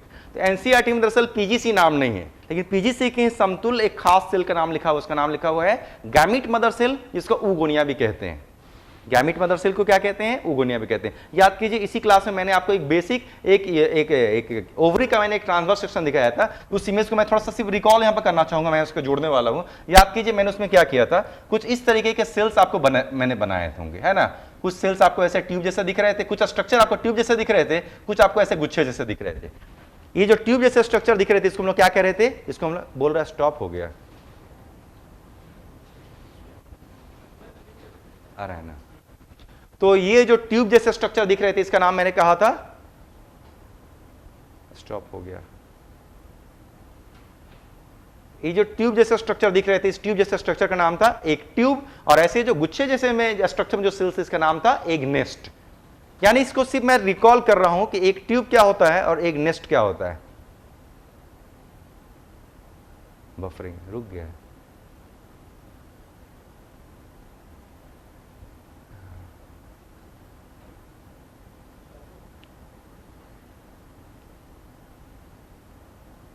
चालू कर दें। तो इस ओवरी के ट्रांसवर्स सेक्शन में हमने देखा था कि हाईली वस्कुलर ये स्ट्रक्चर हुआ करते थे, आर्टरी जाते थे, वेन्स आते थे, इसके में बाहर किसी को कॉर्टेक्स कहते थे, अंदर किसी को मेडुला कहते थे, इसके बाहर किसी में और क्या यहां पर नजर आता था, साउंड, आवाज नहीं आ रहा है, सुन कर देखो।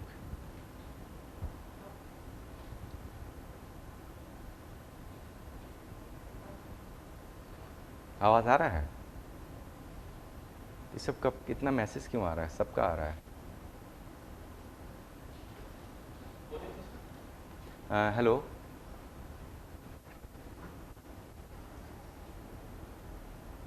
ठीक है, हम फिलहाल कंक्लूड करते हैं, फिर से रिपीट करना करेंगे। तो हमने क्या किया था, ओवरी का ट्रांसवर्स सेक्शन यहाँ पे लिया। इस ट्रांसवर्स सेक्शन में हमें क्या दिख रहे थे, हमें कुछ सेल्स के गुच्छे नजर आ रहे हैं, कुछ सेल ट्यूब जैसा स्ट्रक्चर नजर आ रहा है। जो ट्यूब जैसा स्ट्रक्चर थे उसका नाम था एक ट्यूब, और जो गुच्छे जैसे थे उसका नाम था एक नेस्ट। लेकिन आखिर किसी सेल ने ही तो इसका निर्माण किया था, तो इसी सेल को एनसीईआरटी क्या कहता है, इसी सेल को एनसीईआरटी कहता है गैमीट मदर सेल या ऊगेनिया।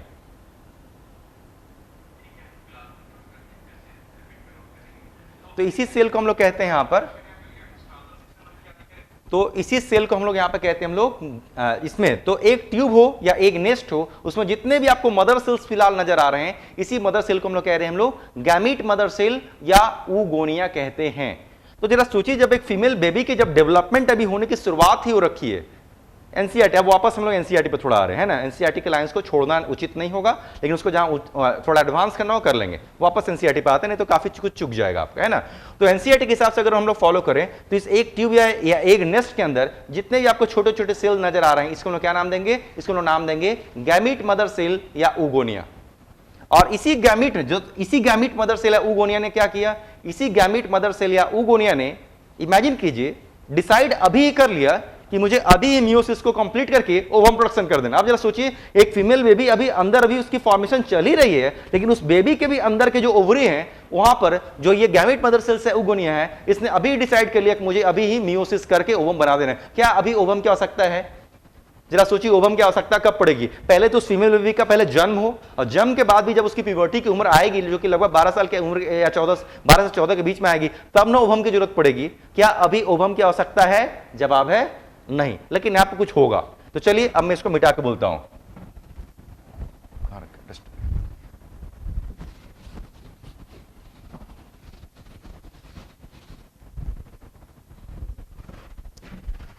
तो इमेजिन कीजिए, इसी में से मैंने क्या किया, इसी में से हमने क्या किया, जो भी एक ट्यूब या एक नेस्ट में कोई भी एक एक इंडिविजुअल सेल, उसका नाम मैंने क्या रखा, उसका नाम मैंने रखा गैमीट मदर सेल या ऊगोनिया।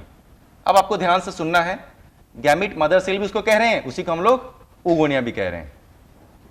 इसी सेल ने क्या, तो इसकी संख्या पहले आ गए। तो जरा सोचिए कि फीमेल के 9 मंथ्स जन्म के समय से, सीधे जन्म के समय से, एनसीईआरटी जन्म के समय पे आता है, तो कह रहा है कि ऐसे गैमीट मदर सेल या ऊगोनिया की संख्या, अभी जब फीमेल का भी जो जन्म होने वाला है, तो उसके दोनों ओवरीज को मिला के इसकी संख्या कितनी है, 1 to 2 मिलियंस। कह रहा है 1 to 2 मिलियंस। मिलियंस मतलब 10 से 20 लाख हैं। और इमेजिन कीजिए कि फिलहाल इसी गैमीट मदर सेल या ऊगोनिया ने अभी क्या किया था, कुछ खास डेवलपमेंट, अभी जन्म से पहले पे है, अभी जन्म हुआ नहीं है ना। तो जन्म के समय इसकी संख्या 1 से 2 मिलियन होगी, लेकिन अभी जन्म हुआ नहीं है। तो इसी गैमीट मदर सेल या ऊगोनिया ने क्या डिसाइड किया, इसने डिसाइड किया कि मुझे ओवम बना देना है। तो जरा सोचिए, ओवम बनाने के लिए इसको मियोसिस पूरा कंप्लीट करना पड़ेगा। तो लेकिन मियोसिस कंप्लीट करने से भी पहले इसको क्या कंप्लीट करना पड़ेगा, जरा सोचिए। तो मियोसिस का तो 2 फेज होते हैं, पहले मियोसिस 1 कंप्लीट करना पड़ेगा, फिर मियोसिस 2 कंप्लीट करना पड़ेगा। यानी पहले तो मियोसिस 1 में जाना होगा, लेकिन मियोसिस 1 में भी इसको क्या कंप्लीट करना पड़ेगा, मियोसिस 1 में इसको प्रोफेज 1, मेटाफेज 1, एनाफेज 1, टीलोफेज 1 चारों कंप्लीट करना पड़ेगा। और प्रोफेज 1 में भी पहले इसको क्या कंप्लीट करना होगा, लिप्टोटीन, जाइगोटीन, पैचिटीन, डिप्लोटीन और डाइकिनेसिस, ये सारे नाम आपने सेल डिवीजन में सुनकर रखे हैं। तो जरा सोचिए, इसी गैमीट मदर सेल या oogonia ने क्या डिसाइड किया, इस गैमीट मदर सेल या oogonia ने डिसाइड किया कि मुझे फिलहाल ओवम बना देना है, यानी कहीं ना कहीं तो प्रोसेस में आगे बढ़ गया। तो इसने क्या किया, तेजी से मियोसिस 1 के प्रोफेज 1 में लिप्टोटीन, जाइगोटीन, पैचिटीन तेजी से कंप्लीट कर डाला, तेजी से कंप्लीट कर दिया, यानी आगे बढ़ गया। लेकिन जैसे ही डिप्लोटीन स्टेज आया जाकर अटक गया, यानी इसकी फर्दर डेवलपमेंट क्या हो गई, रुक गए। लेकिन तो इमेजिन कीजिए, तो गैमीट मदर सेल या oogonia नाम कब तक था? पहले मैं इसकी संख्या यहां से मिटा देता हूं, इसकी संख्या मैं यहां से मिटा ही देता हूं, ज्यादा आसान रहेगा, बाद में मैं लिखूंगा, अभी संख्या लिखने की जरूरत नहीं आ रही। तो गैमीट मदर सेल या oogonia कब तक कह रहे थे, जब इसने अभी तक मियोसिस की भी शुरुआत ही नहीं करी थी। लेकिन इसने क्या किया, मियोसिस में आगे बढ़ गए। मियोसिस में आगे बढ़कर उसने क्या किया, प्रोफेज 1 में भी लिप्टोटीन, जाइगोटीन और पैचिटीन को कंप्लीट किया और डिप्लोटीन स्टेज में जाकर अटक गया। मतलब साफ है कि थोड़ा सा तो आगे बढ़ गया, क्योंकि इसने लिप्टोटीन, जाइगोटीन, पैचिटीन कंप्लीट तो कर लिया, भले ही डिप्लोटीन में जाकर फंस गया हो, लेकिन आखिर आगे तो बढ़ गया। तो अगर थोड़ा सा आगे बढ़ गया, प्रोसेसिंग में अगर आगे बढ़ गया, तो क्या अभी भी उसका नाम गैमीट मदर सेल या oogonia कहेंगे? जवाब नहीं, नाम तो बदलना पड़ेगा। उसका नाम क्या रखेंगे, प्राइमरी oocyte, यानी कि अब जो नया सेल आने वाला है उसका नाम रखेंगे प्राइमरी oocyte। तो देखिए प्राइमरी oocyte, तो गैमीट मदर सेल्स यानी oogonia, इसकी संख्या चलिए मान लेते हैं सिर्फ मिलियंस में थी, अभी मैं एग्जैक्ट कुछ भी संख्या नहीं लिख रहा हूं, मिलियंस में थी, मैंने पहले ही कह दिया लगभग 7 मिलियन तक भी संख्या इसकी 5वें महीने में हो जाती है, मिलियंस में थी। इसने क्या किया, प्राइमरी oocyte में अपने आप को कन्वर्ट कर लिया। इसकी भी संख्या अभी भी कितनी है, सेम, इसकी भी संख्या सेम टू सेम है, मिलियंस में है। लेकिन दोनों में क्या कुछ अंतर है, बिल्कुल अंतर है। ये सेल भी कैसे हैं, गैमीट मदर सेल या oogonia जिसको संख्या मिलियंस में है, ये सेल भी कैसे हैं, ओब्वियसली डिप्लॉयड है। लेकिन क्या इसने मियोसिस 1 कंप्लीट करके प्राइमरी oocyte बनाया है? जवाब नहीं, ये तो डिप्लोटीन में अटका पड़ा है। तो मियोसिस 1 तो बहुत लंबा प्रोसेस है, अभी तो काफी बाकी है, यानी ये सेल अभी भी क्या है, अभी भी डिप्लॉयड ही है, लेकिन हाँ डिप्लोटीन स्टेज में अटका हुआ है और इसका नाम क्या रख दिए, प्राइमरी oocyte। तो देखिए मैं यहां पर बीच में क्या लिख सकता हूं, तो गैमीट मदर सेल oogonia, संख्या है मिलियंस, है डिप्लॉयड सेल। उसने क्या किया, तो स्टार्ट्स, मैं यहां पर धीरे से छोटा सा लिखता हूं, starts meiosis 1 and gets arrested किस स्टेज में, at diplotene stage, at diplotene of कौन सा फेज में, प्रोफेज 1, इसमें जाकर क्या हो गया, अटक गया। लेकिन आखिर आगे बढ़ गया, तो मैंने क्या नाम रख दिया, प्राइमरी oocyte। संख्या कितनी है, मिलियंस। ठीक है, अब मैं देखता हूं, इमेजिन कीजिए, मैं अब इसके अगले प्रोसेसिंग पर आता हूं। प्राइमरी oocyte संख्या है मिलियंस। इमेजिन कीजिए कि ये जो एक छोटा सा सेल मैं बना रहा हूं, यही प्राइमरी oocyte। इमेजिन कीजिए ये छोटा सा मैंने एक ब्लैक डॉट बनाया, ये छोटा सा मैंने क्या किया, ब्लैक डॉट बनाया, मान लेते हैं कि यही प्राइमरी oocyte है। अब क्या हुआ ना, उसी ओवरी के, याद कीजिए एक ट्यूब या एक नेस्ट में कई सारे सेल थे, क्या जितने भी सेल्स थे क्या वो सारे के सारे इस प्रोसेसिंग में हिस्सा ले लिए? जवाब है नहीं, लगभग 500 में एक ही सेल इस प्रोसेसिंग में हिस्सा लेते। सोचिए, देखिए किस तरीके से चेंजेस आ रहे हैं। मैंने कहा था एक ट्यूब या एक नेस्ट, पूरा सेल का गुच्छा है, हर एक सेल को हम लोग क्या कह रहे थे, गैमीट मदर सेल या oogonia। लेकिन उस गैमीट मदर सेल या oogonia जितने भी थे, क्या सभी के सभी इस घटना को अंजाम देकर क्या वो प्राइमरी oocyte के स्टेज तक पहुंच जाएंगे? जवाब है नहीं, सिर्फ 500 में से एक के साथ ही घटना घटेगी, यानी बाकी लगभग जैसे थे वैसे ही रह गए।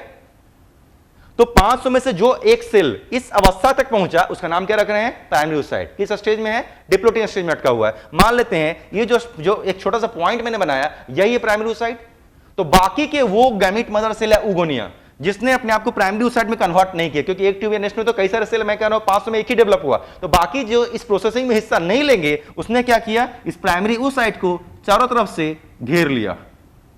उसने क्या किया, इस प्राइमरी oocyte को चारों तरफ से घेर लिया, उसका नाम पड़ गया प्राइमरी फॉलिकल। फॉलिकल का मतलब ये कुछ कवरिंग्स की मैं बात कर रहा हूं। तो जो स्ट्रक्चर अभी बना, इस स्ट्रक्चर का नाम क्या रखेंगे, इस स्ट्रक्चर का नाम रखेंगे प्राइमरी फॉलिकल।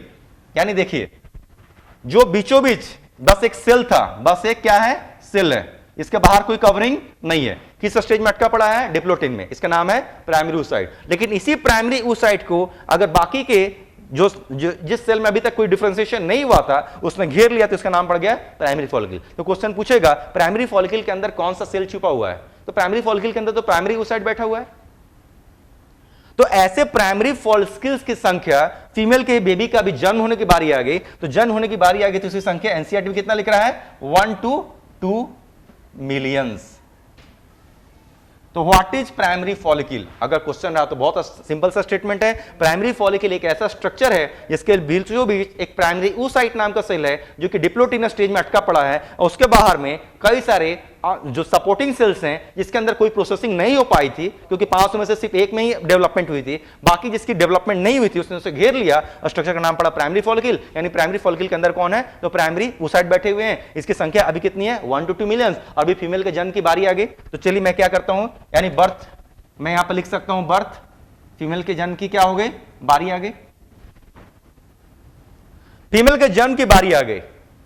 अब फीमेल के जन्म से लेकर अगले 12 से 14 साल, अगले 12 से 14 साल, तो फीमेल का जन्म के बाद अगला कौन सा फेज आएगा? एक समय ऐसा आएगा जब प्यूबर्टी की एज आएगी।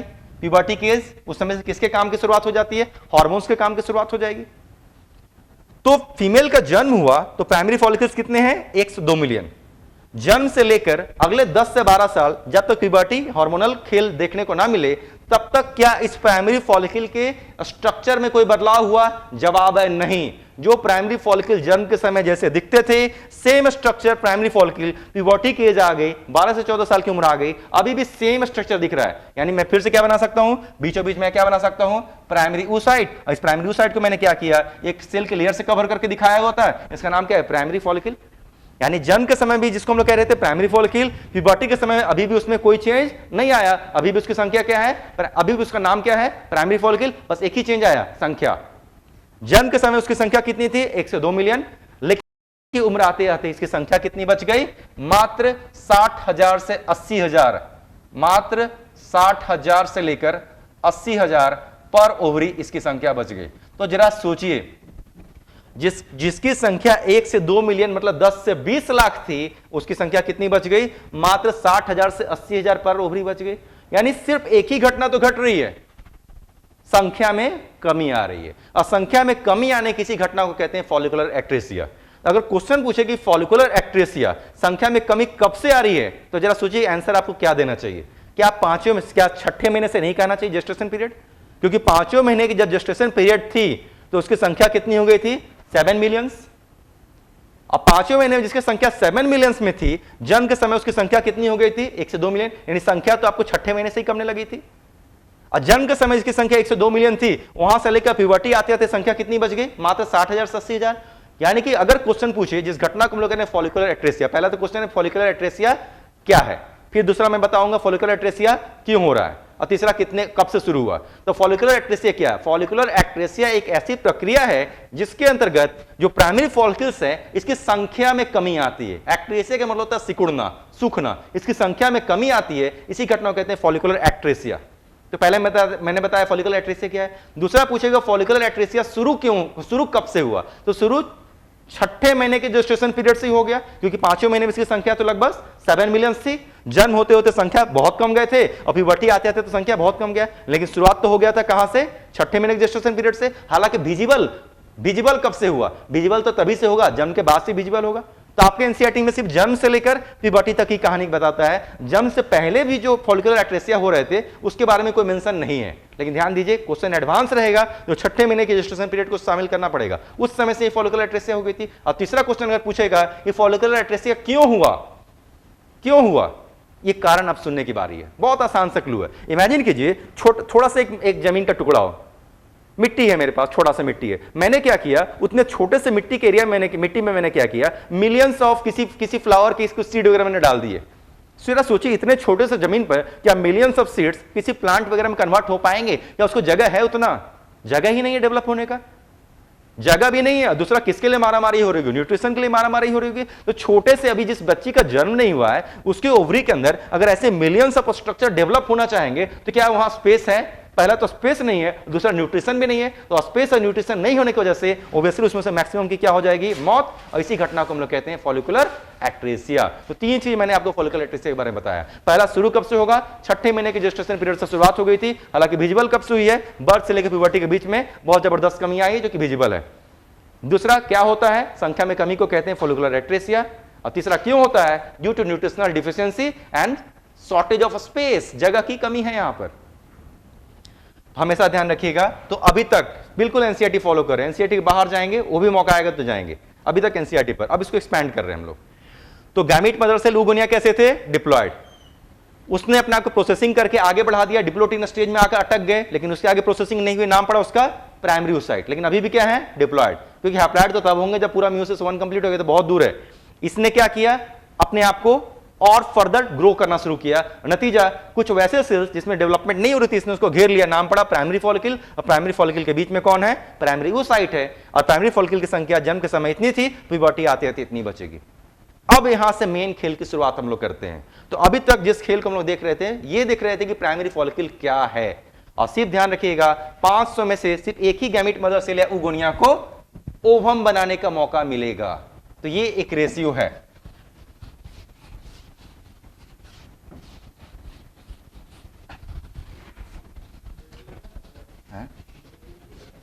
ले कि छोड़ दें? खत्म कर देते हैं, खत्म कर देंगे, जितना पहले हो जाए अच्छा। 10 मिनट पहले ही छोड़ देंगे, कोई दिक्कत नहीं। रिस्ट से और कोई दिक्कत ही होता है। वापस आते हैं हम लोग, फिर से शुरुआत कहां से करेंगे? इस बार उसी प्राइमरी फॉलिकल से शुरुआत करें। तो प्राइमरी फॉलिकल क्या था? बीचों बीच एक खास सेल था, उस सेल का नाम था प्राइमरी oocyte। नेचर में क्या था? डिप्लॉयड। पहले बता चुके हैं, जब तक प्राइमरी है तब तक डिप्लॉयड है ना। और इसके बाहर में एक लेयर ने इसको कन्वर्ट बोल रहे हैं हम, कवर करके रखा है। इस स्ट्रक्चर का नाम रख रहे हैं प्राइमरी फॉलिकल। कैसे हैं? डिप्लॉयड। अब तो प्यूबर्टी आ गया, तो हार्मोन्स आएंगे। अब हार्मोन्स की सपना है डॉक्टर बनने का। कौन से हार्मोन? फिर से शुरुआत वहीं से होगी, हाइपोथैलेमस। हाइपोथैलेमस से जो हार्मोन आएगा उसका नाम होगा GnRH, या आप उसको GnRH कह सकते हैं। कल मेल में भी हम लोग देख चुके हैं। इस GnRH या GnRF के प्रभाव में क्या होंगे? एंटीरियर पिट्यूटरी दो तरीके के हार्मोन्स को रिलीज करेगा, नाम होगा FSH और LH। इसी LH को हम लोग मेल में ICSH कह दिया करते थे, लेकिन फीमेल हम लोग क्या कहेंगे? FSH and LH। चलिए, उन्हीं दोनों हार्मोन्स का खेल शुरू हुआ। FSH का काम क्या है? फॉलिकल स्टिमुलेटिंग हार्मोन कहते हैं ना। तो उसका काम क्या है? इस फॉलिकल को स्टिमुलेट करना, जैसे कि और फर्दर डेवलपमेंट हो। तो देखते हैं, अब यहां पे FSH ने काम किया तो क्या हुआ? डेवलपमेंट हुई। बीच में तो प्राइमरी oocyte है ही, बाहर में एक लेयर की, मान लेते हैं एक लेयर नहीं है, लेयर्स तो कई हैं। इसके डिटेल स्ट्रक्चर भी मैं आपको आज ही के क्लास में पढ़ाऊंगा। फिलहाल जो बोल रहे हैं बस उसको कॉन्सेंट्रेट कीजिए, है ना। तो प्राइमरी oocyte, उसके बाहर में थोड़ी सी कवरिंग थी तो नाम था प्राइमरी फॉलिकल। लेकिन अब काम करना यहां पर कौन शुरू कर दिया है? FSH नाम का हार्मोन काम करना शुरू कर दिया है, प्लस LH नाम का भी हार्मोन काम करना शुरू कर दिया है। नतीजा क्या होगा? नतीजा ये होगा कि जिस प्राइमरी oocyte के बाहर कुछ लेयर की कवरिंग थी, जिसको लोग प्राइमरी फॉलिकल कहते थे, इसके बाहर में कुछ और लेयर्स की कवरिंग बन गई। नाम बदल गया, नाम है इसका सेकेंडरी फॉलिकल। नाम है इसका सेकेंडरी फॉलिकल। लेकिन जरा सोचिए, फॉलिकल मतलब कवरिंग, थोड़ा सा बड़ा हो गया तो मैंने उसका नाम रख दिया सेकेंडरी फॉलिकल। लेकिन जरा फिर से सोचिए, सेकेंडरी फॉलिकल के अंदर भी अभी भी कौन बैठा हुआ है? अभी भी तो प्राइमरी oocyte ही बैठा हुआ है, जो कि डिप्लॉयड है। यानी ये भी कैसा है? डिप्लॉयड सेल है। लेकिन क्या FSH LH अभी और काम कर रहे हैं? हाँ, ये तो लगातार अभी तो काम चलता ही रहेगा। अभी भी क्या हुआ? FSH LH ने अभी भी काम करना जारी रखा। तो फिर से मैं लिखता हूं FSH LH। नतीजा क्या होगा? अभी तो प्राइमरी oocyte के बाहर में कुछ कवरिंग्स थी, तो मैंने इसका नाम क्या रखा हुआ था? Secondary follicle. लेकिन अब क्या होगा? कुछ और कवरिंग्स बनेगी, कुछ और कवरिंग बनेगी। इतनी कवरिंग बनेगी कि उसके अंदर एक स्पेस भी आ जाएगा, एक कैविटी डेवलप हो जाएगी। इस कैविटी का नाम रखेंगे हम लोग एंट्रम। और इस एंट्रम में एक फ्लूइड इकट्ठा होने लगेगा, इस फ्लूइड का नाम रखेंगे लिकर फॉलिकुलाई। और इस नए स्ट्रक्चर का नाम पड़ गया टर्सरी फॉलिकल। इस नए स्ट्रक्चर का नाम पड़ा टर्सरी फॉलिकल। काफी डिटेल में आएगा अभी, है ना। अभी हार्मोन्स वाले पोर्शन को मैं इसमें जोड़ नहीं रहा हूं, हार्मोन्स के पोर्शन को मैं अभी इसमें जरूर जोड़ूंगा, लेकिन तब तक पहले बेसिक सिर्फ नाम से परिचय कर लेते हैं। तो ये टर्सरी फॉलिकल भी कैसा है? डिप्लॉयड। फिर से वापस आते हैं, तो प्राइमरी फॉलिकल जब तक थोड़ी सी कवरिंग थी, नाम था प्राइमरी फॉलिकल। थोड़ी सी और कवरिंग्स बढ़ गई तो नाम पड़ा सेकेंडरी फॉलिकल। थोड़ी सी और कवरिंग्स बढ़ गई, प्लस उसके अंदर स्पेस भी आ गया, उसमें एक फ्लूइड भी इकट्ठा हो गया, नाम पड़ गया टर्सरी फॉलिकल। यानी कि आप चाहे उसे प्राइमरी फॉलिकल कह रहे हैं या सेकेंडरी फॉलिकल कह रहे हैं, या काफी बड़ा हो गया, फ्लूइड भी इकट्ठा हो गया, आप उसे टर्सरी फॉलिकल कह रहे हैं, कोई भी स्ट्रक्चर क्यों ना हो, अंदर कौन बैठा हुआ है? अंदर तो प्राइमरी oocyte ही ना बैठा हुआ है। किस स्टेज में बैठा हुआ है? ये तो डिप्लोटिन के स्टेज में अटका हुआ था, अभी भी डिप्लोटिन के स्टेज में है। यानी उसमें कोई डेवलपमेंट नहीं हो रही है, सिर्फ उसकी कवरिंग सी बढ़ रही है, दैट्स ऑल। तो यहां पर क्या लिख सकते हैं? प्राइमरी फॉलिकल विथ, उसके अंदर कौन है? प्राइमरी oocyte, तभी तो डिप्लॉयड है।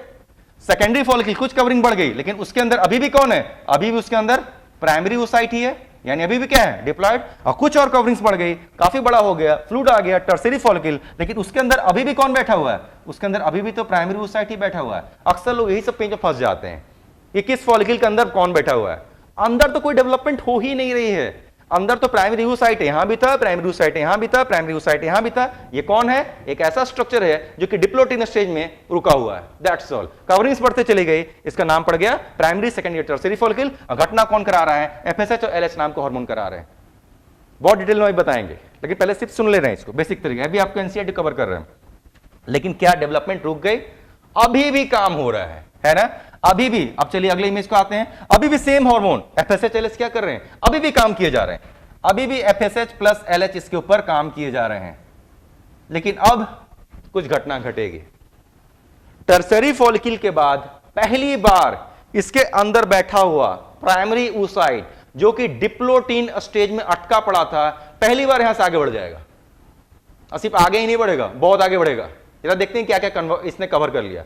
तो पहली बार टर्शियरी फॉलिकल के बीचों बीच बैठा हुआ प्राइमरी oocyte क्या करेगा, डिप्लोटिन स्टेज से आगे बढ़ेगा। तो इसने क्या किया, डिप्लोटिन के आगे क्या कंप्लीट किया, डाइकाइनेसिस, मतलब क्या खत्म हो गया, प्रोफेज 1। तेजी से इसने मेटाफेज 1 भी कवर कर लिया, एनाफेज 1 भी खत्म कर लिया, टीलोफेज 1 भी खत्म, मतलब प्रोफेज, मेटाफेज, एनाफेज और टीलोफेज 1 जो कि मियोसिस 1 के सारे चरण हैं, सबको कवर कर लिया। अब जरा सोचिए, अगर इस प्राइमरी oocyte ने पूरा का पूरा अगर मियोसिस अगर 1 अगर खत्म कर लिया, तो एक सेल से कितने सेल बनेंगे, एक सेल से 2 सेल बनेंगे, ठीक है, आप भी जानते हैं। तो मियोसिस मियोसिस 1 समाप्त करने के बाद जो एक सेल से जो 2 सेल बनेंगे, दोनों सेल कैसे होंगे, हैप्लॉइड, क्योंकि क्रोमोसोम की संख्या मियोसिस 1 के बाद आधी हो जाएगी। लेकिन थोड़ा सा चेंज है, ये एक अनइक्वल डिवीजन होगा। यानी इस प्राइमरी oocyte ने क्या किया, पूरा का पूरा मियोसिस 1 समाप्त कर लिया। मियोसिस 1 समाप्त करके एक सेल से कितने सेल बनेंगे, 2 सेल बनेंगे। अंतर यह होगा कि एक सेल रह जाएगा बड़ा और एक सेल रह जाएगा छोटा। यानी इस प्राइमरी oocyte ने क्या किया, पूरा मियोसिस 1 समाप्त किया। मियोसिस 1 समाप्त किया तो एक सेल से कितने सेल बनेंगे, 2 सेल बनेंगे।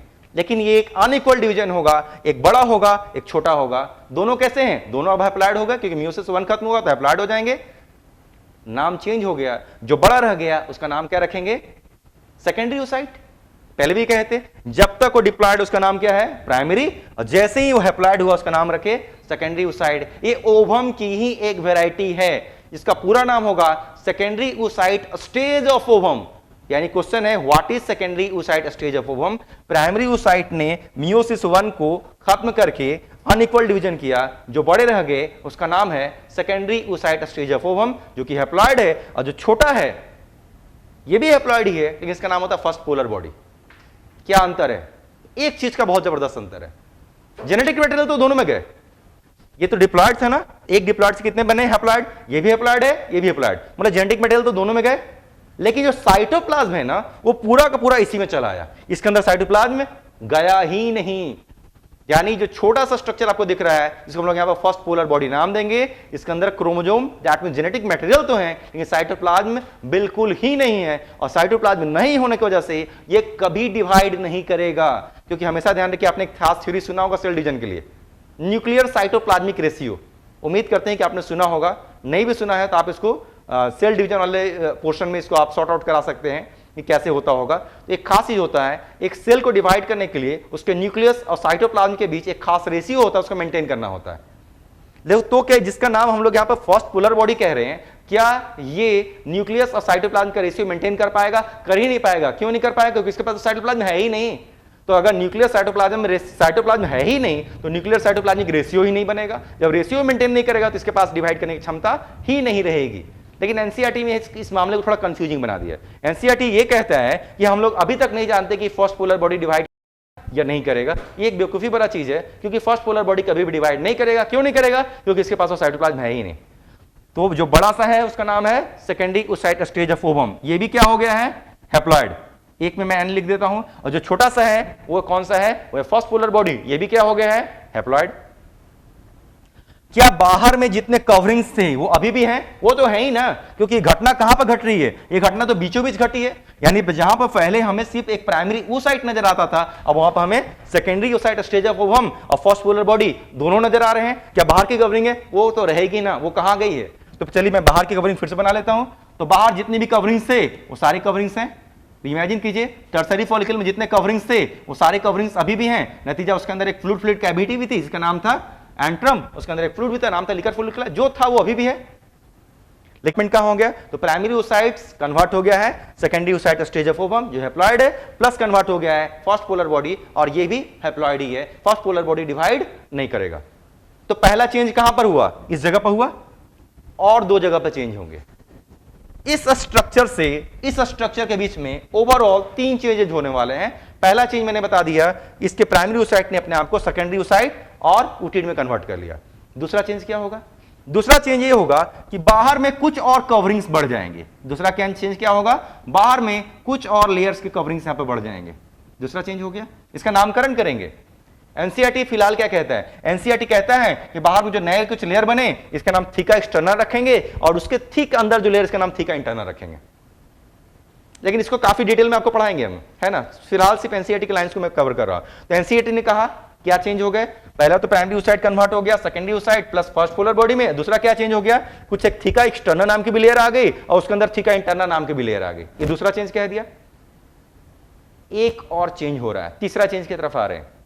अब जरा सोचिए, इस दोनों सेकेंडरी ओसाइट और ऊटिड में से इंपॉर्टेंट स्ट्रक्चर कौन है? इंपॉर्टेंट स्ट्रक्चर है सेकेंडरी ओसाइट, क्योंकि इसका पूरा नाम क्या कह रहे हैं? यही तो ओवम है।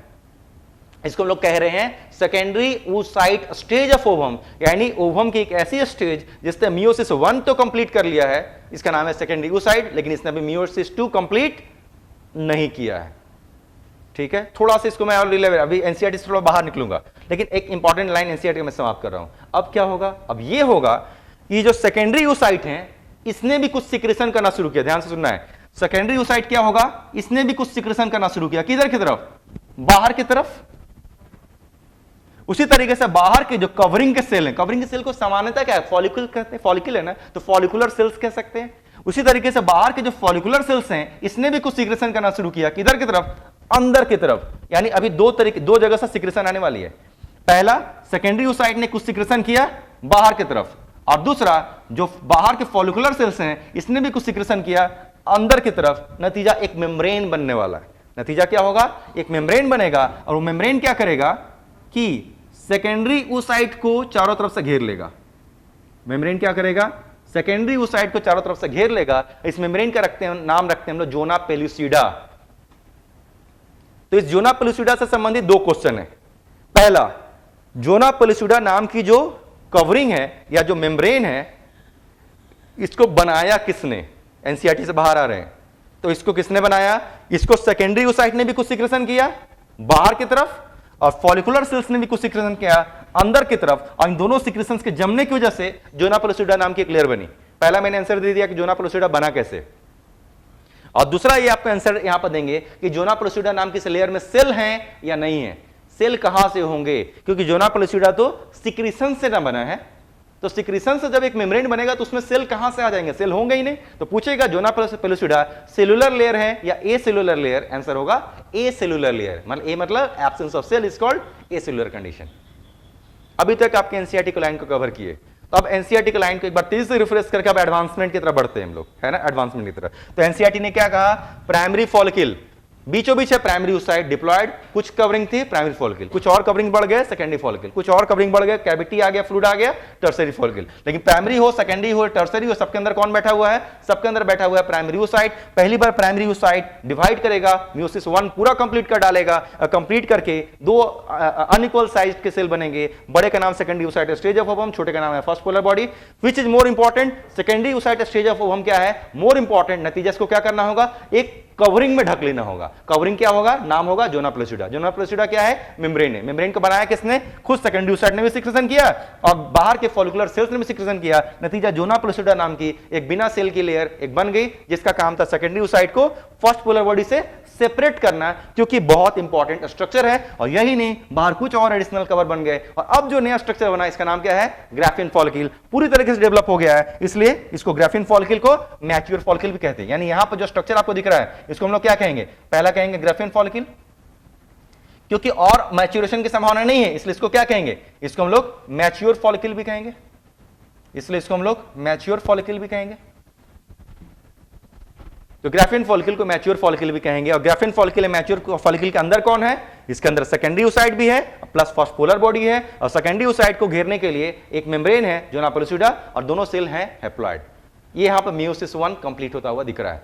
अब एक एडवांस एनसीईआरटी से बाहर के क्वेश्चन पर जा रहे हैं। क्वेश्चन पूछेगा ये जो सेकेंडरी ओसाइट है, क्या वाकई ये सिर्फ advance question NCERT based question होगा तो सीधा पूछेगा कि सेकेंडरी ओसाइट क्या करके बने हैं। तो मैं तो बार बार कह रहा हूं मियोसिस 1 इसने कंप्लीट किया तब जाके बने हैं, लेकिन क्या वाकई ये सिर्फ मियोसिस 1 ही कंप्लीट किए हैं? ये कुछ और भी आगे बढ़ गया है, और आगे बढ़ गया है। इसने अपने आप को क्या किया? एडवांस क्वेश्चन की तरफ आ गए। इसने सिर्फ मियोसिस 1 ही कंप्लीट नहीं किया, बल्कि ये मियोसिस 2 में भी प्रवेश कर गया। और मियोसिस 2 में प्रवेश करके इसने प्रोफेज 2 को भी खत्म कर दिया। मियोसिस 2 का सबसे पहला क्या हो? प्रोफेज 2। और जैसे ही मेटाफेज 2 आया, मेटाफेज 2 वाले फेज में जाके फंस गए। तो क्या इसने मियोसिस 2 कंप्लीट किया? जवाब है फिर से नहीं। यानी कि एक ऐसा सेल को हम डिस्कस कर रहे हैं जिसने मियोसिस 1 तो कंप्लीट कर लिया है, और वो मियोसिस 2 में भी घुस गए हैं, और प्रोफेज 2 में भी खत्म कर लिया है, और मेटाफेज 2 में अटक गए। यानी अगर सिंपल से क्वेश्चन पूछे ये जो secondary oocyte stage of ovum है, इसने रियल में क्या खत्म किया है, तो समाप्त होगा इसने मियोसिस 2 के मेटाफेज 2 के फेज में जाके अटके हुए हैं। लेकिन एनाफेज 2 और टीलोफेज 2 क्योंकि अभी बाकी है, मतलब इसने अभी मियोसिस 2 कंप्लीट नहीं किया है। और यही बहुत इंपॉर्टेंट चीज है। क्वेश्चन पूछेगा ओवुलेशन किस फेज में हुआ, तो ओवुलेशन सेकेंडरी ओसाइट फेज में हुआ, इसी फेज में ओवुलेशन होगा। ये जो सेकेंडरी ओसाइट दिख रहे हैं यही बाहर निकलेगा, यही बाहर निकलेगा, तो सेकेंडरी ओसाइट का ही ओवुलेशन होगा। लेकिन ये मियोसिस 2 के मेटाफेज 2 वाले फेज में अटके हुए हैं। और यही स्ट्रक्चर कहां चला जाएगा? फैलोपियन ट्यूब में। और फैलोपियन ट्यूब में जाकर किसका इंतजार करेगा? ये इंतजार करेगा स्पर्म का।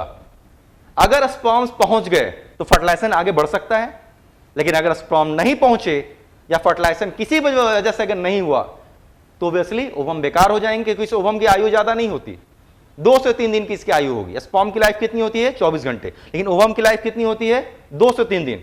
और ये जो ओवम है फैलोपियन ट्यूब में सिर्फ अगले 2 से 3 दिन तक ही इंतजार करेगा। और अगर फर्टिलाइजेशन की घटना, ध्यान दीजिए यहीं पर क्लू है, अगर फर्टिलाइजेशन की घटना आगे बढ़ रही है, अगर स्पर्म्स इसके बिल्कुल नजदीक आ जाएंगे, अगर प्रोसेसिंग आगे बढ़ेगी, तभी ये मियोसिस 2 पूरा समाप्त करेंगे। और अगर फर्टिलाइजेशन की घटना नहीं घटेगी तो जिस फेज में अटके पड़े हैं, इसी फेज में मेंस्ट्रुअल साइकिल के जरिए इसको फीमेल के शरीर से बाहर निकाल दिया जाएगा। यह भी एक क्लू रहेगा कि मेंस्ट्रुअल साइकिल में अगर ओवम निकल रहे हैं, अगर मेंस्ट्रुअल साइकिल फीमेल में दिख रही है, मेंस्ट्रुएशन दिख रही है, तो ओवम को किस फेज में शरीर से बाहर निकाल दिया गया? तो ओवम को इसी सेकेंडरी ओसाइट स्टेज में निकाला गया, जो कि मियोसिस 2 के मेटाफेज 2 वाले फेज में अटका पड़ा है। मतलब इसने मियोसिस बायोम मेडिकल 2018 में रांची से बेस्ट एंड हाईएस्ट रिजल्ट देने वाला सिर्फ मेडिकल प्रिपरेशन का संस्थान biome, a leading institute for pre medical exam. और अगर आपका सपना है डॉक्टर बनने का, तो ये सपना पूरा करेगा बायोम इंस्टीट्यूट। आज ही ज्वाइन करें Biome, Nagra Toli near women's college and Shivpuri Tilburn colony, opposite Spring City Mall, Hinoo, Ranchi.